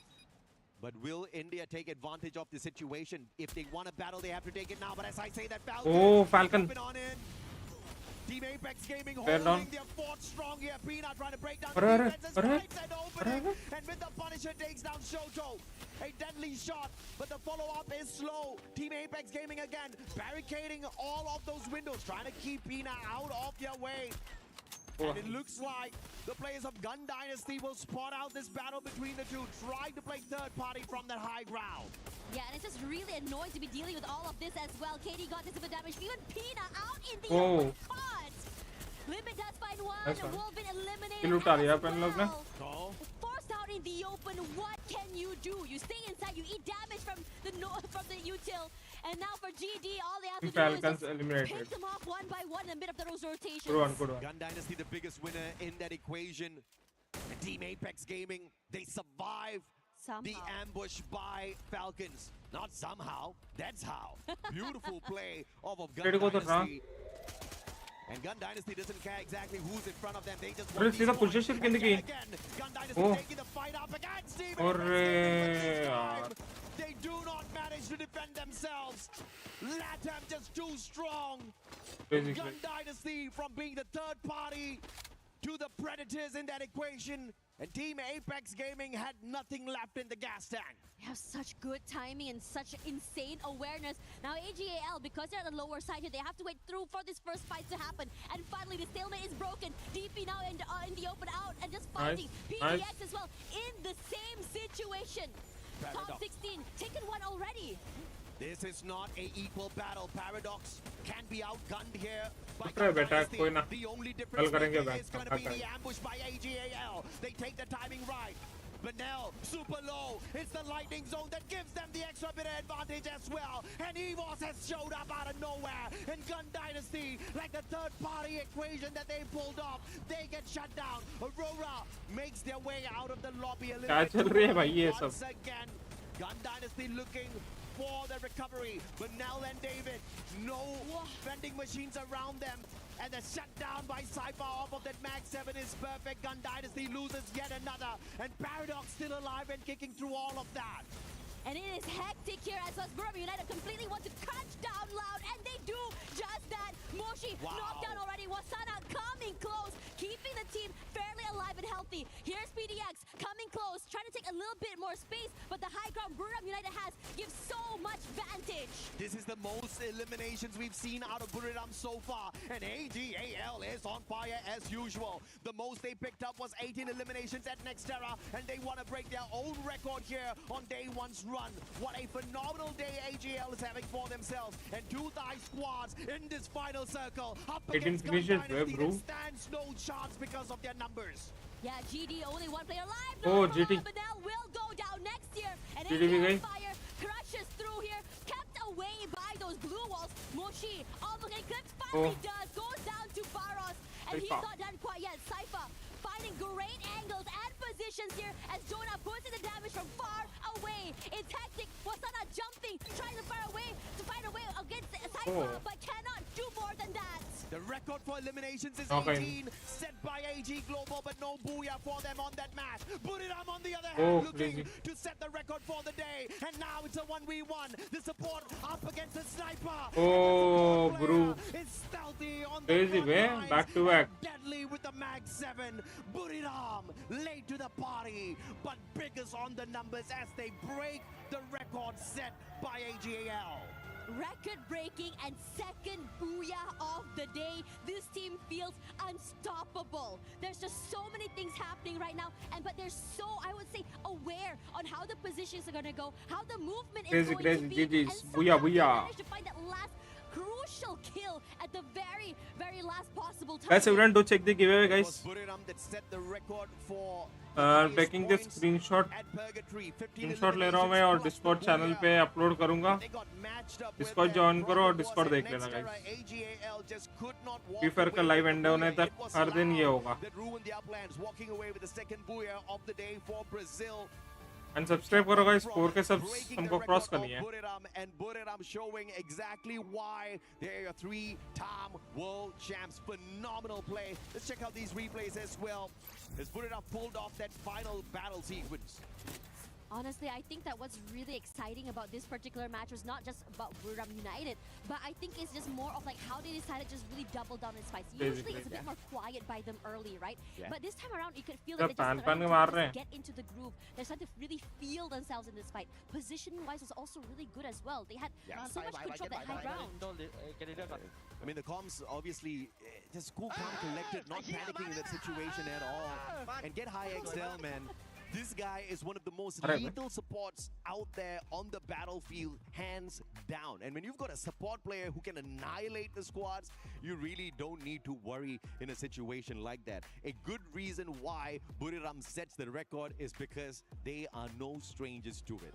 Yeah, I think it's also really exciting to think about how, you know, Buriram United approaches this game. Sometimes they're going a little bit more slow. They have a lot of pages in their playbook as well coming into this game. But I am really surprised at how, I would say, aggressive so many of these teams are starting from that get-go. I think everyone's starting to get really confident coming to the game. Even TEC, I would say, had a little bit more spark in them compared to the beginning of the day. Yeah, I mean, it hasn't been a great day for TEC.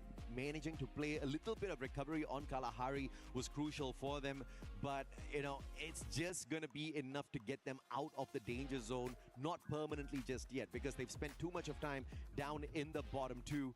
Now, we have got a little bit of a breather here for the casting desk. We are going to throw you guys onto a tad bit of a break. We'll catch up with you guys in a bit for Game 6 later, the final one for Group A.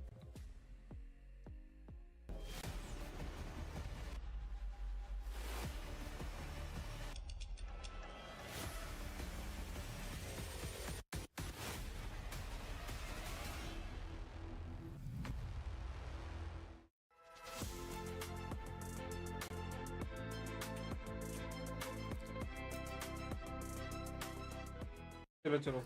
What's up, everyone? Carol Let's go, Bullshit guys. here. I'm I know you guys are in this having stream. so much Tremendous सुना. Hey, bye bye. Thank you.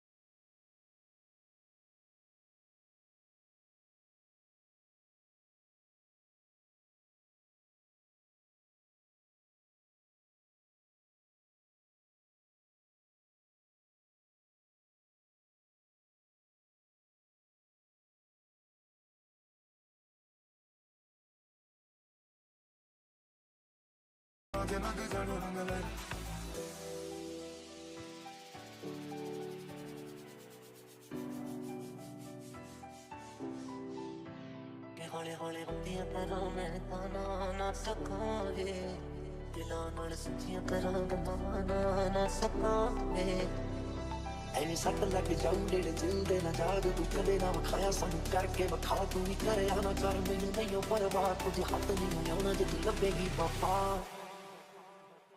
ਗੱਲ ਸੱਚੀ ਅੱਖਾਂ ਕਰਦਾ ਨੀ ਡੀਸ ਮਿੱਠੀ ਏ ਬੰਦੇ ਆ ਲੋਕ ਦੇ ਡੀਸ ਮਿੱਠੀ ਏ ਜਿੱਦਾਂ ਨਾਲ ਫੋਟੋ ਕੇ ਚਾਉਣ ਨੂੰ ਫਿਰੇ ਕਰਦੇ ਆ ਜੱਟ ਦੀ ਡੀਸ ਮਿੱਠੀ ਏ सारा आसमां पे पैर मेरे ज़मीन पे जिधर से हम उधर जान नजरें सबकी हमी है ऐसा हुआ रो है वो सोचना नहीं फिर मैं क्या बोलती कंपनी लाऊं क्या फिर हाउस में रोक गई बात के वेला घोड़े लोग भागते चलते रे लाला खोटा इधर मत रखते अपन बोलोगे जो लोग खाना जानते बात ऐसे हाथ से परोसेगा वही जाएगा लेकिन चार ते बंदे दो ने मैं यार ना कोई होर ने कदे मार कन्ना नु फोन ने अंग च करते रखियां 12 बोर ने कल ने बैठा सुपर च खलीफा सारी लाइफ करेगी तारीफा प्राइवेट जेट खड़ाए दस की दूरी अमेरिका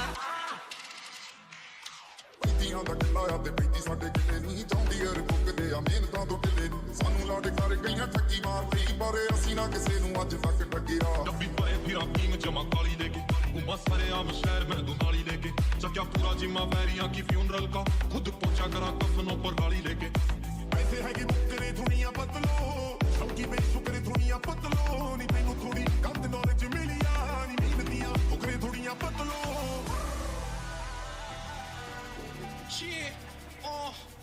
You ready?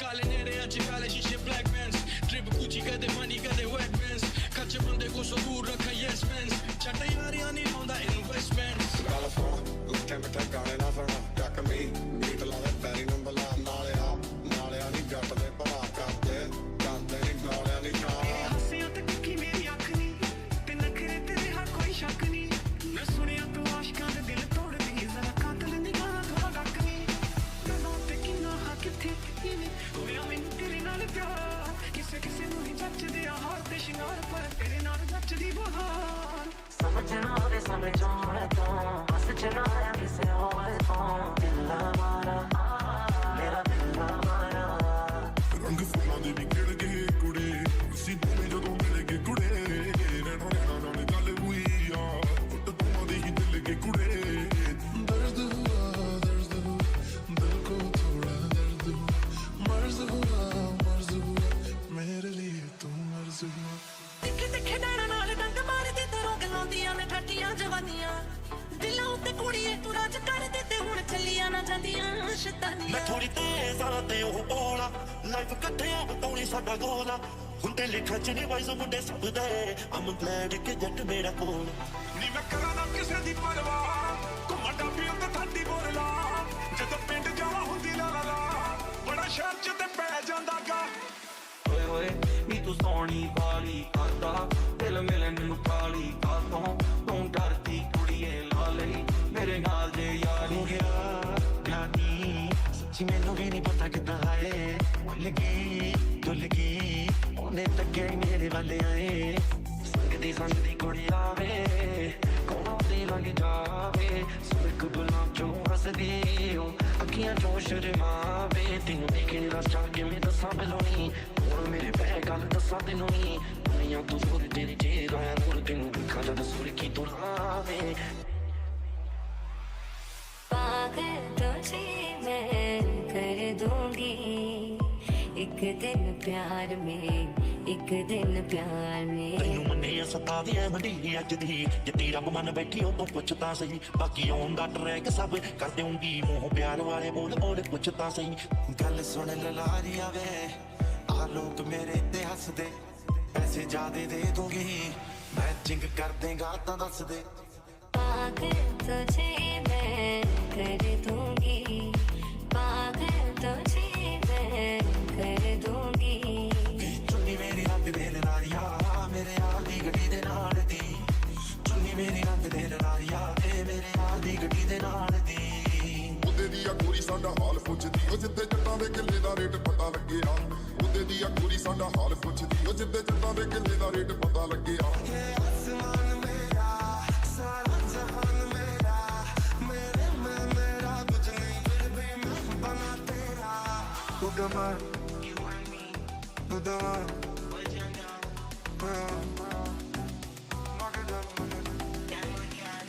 ਤੂੰ ਲੱਭੇ ਕਿਹੜੀ ਥਾਂ ਜਾ ਕੇ ਦੁਨੀਆ ਤੋਂ ਪੁੱਛ ਜਾ ਕੇ ਕੁੜੀਆਂ ਤੋਂ ਪੁੱਛ ਮੇਰਾ ਦਾ ਕੀ ਕਰਾਂ ਜਾ ਕੇ ਦੁਨੀਆ ਤੋਂ ਪੁੱਛ ਜਾ ਕੇ ਕੁੜੀਆਂ ਤੋਂ ਪੁੱਛ ਮੇਰਾ ਦਾ ਲਵਜ਼ ਹੁਆ ਝੂਠਾ ਹਰ ਇੱਕ ਲਵਜ਼ ਹੁਆ ਦਰਦ ਹੁਆ ਦਿਲ ਕੋ ਥੋੜਾ लश्कारे कोके दे तेरे कोका तेरा लश्का मारे नटू ते डायमंड करिया gorgeous लगती मुटियारे किया बलौरी अखियां किया बलौरी अखियां किया बलौरी अखियां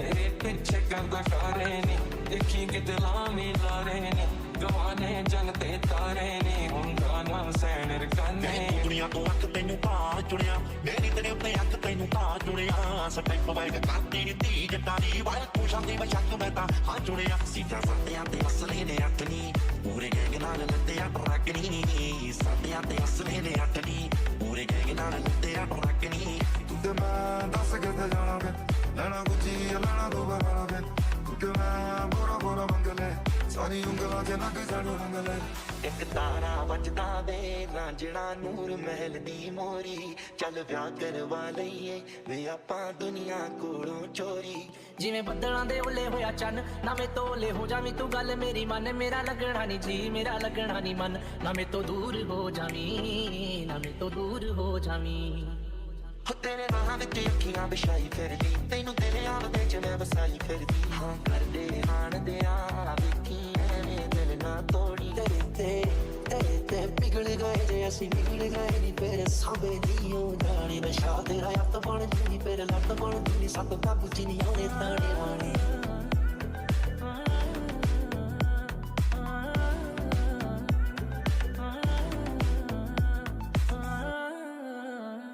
ਹੌਲੇ ਹੌਲੇ ਹੁੰਦੀਆਂ ਕਰਾਂ ਮੈਂ ਤਾਂ ਨਾ ਸਕਾਂਗੇ ਦਿਲਾਂ ਨਾਲ ਸੱਚੀਆਂ ਕਰਾਂਗੇ ਨਾ ਸਕਾਂਗੇ लश्कारे कोके दे तेरे कोका तेरा लश्का मारे नटू ते डायमंड करिया gorgeous लगती मुटियारे कल सही अखा गाता नी टीस मिठी है मैं तेरा लोग दे के बीस मिठी है जितना नाल फोट मांग चौड़ नु फिरे करते आ जग दी लोड़ी मिठी है ऐसे है कि बुकरे दुनिया बदलो हमकी बे टुकड़े दुनिया बदलो नी मैनू थोड़ी कम नॉलेज मिलिया नी मिलदियां टुकड़े दुनिया बदलो रब मैनू बड़े सनियारे को ਨਾਲੇ ਹਲੇ ਮੈਂ ਸਪੋਰਾ ਗੇੜਾ ਮਾਰਨਾ ਉਹਦਾ ਹੀ ਪਿਆਰ ਉਹਦਾ ਹੋਣਾ ਇੰਤਜ਼ਾਰ ਉਹਦਾ ਕੱਚ ਨਾਲ ਹੋਈ ਮੈਂ ਤਿਆਰ ਨਾ ਛੜਦੀ ਆ ਪੱਕ ਮੈਂ ਸੋਨਾ ਨਾ ਕਰੋ ਅਸ ਦੇਖ ਚਾਹੀਦਾ ਦਵਾਨਾ ਨਾ ਕਰੋ ਇਹ ਜਿਆਰਾ ਬੜੀ ਕੱਟਿਆ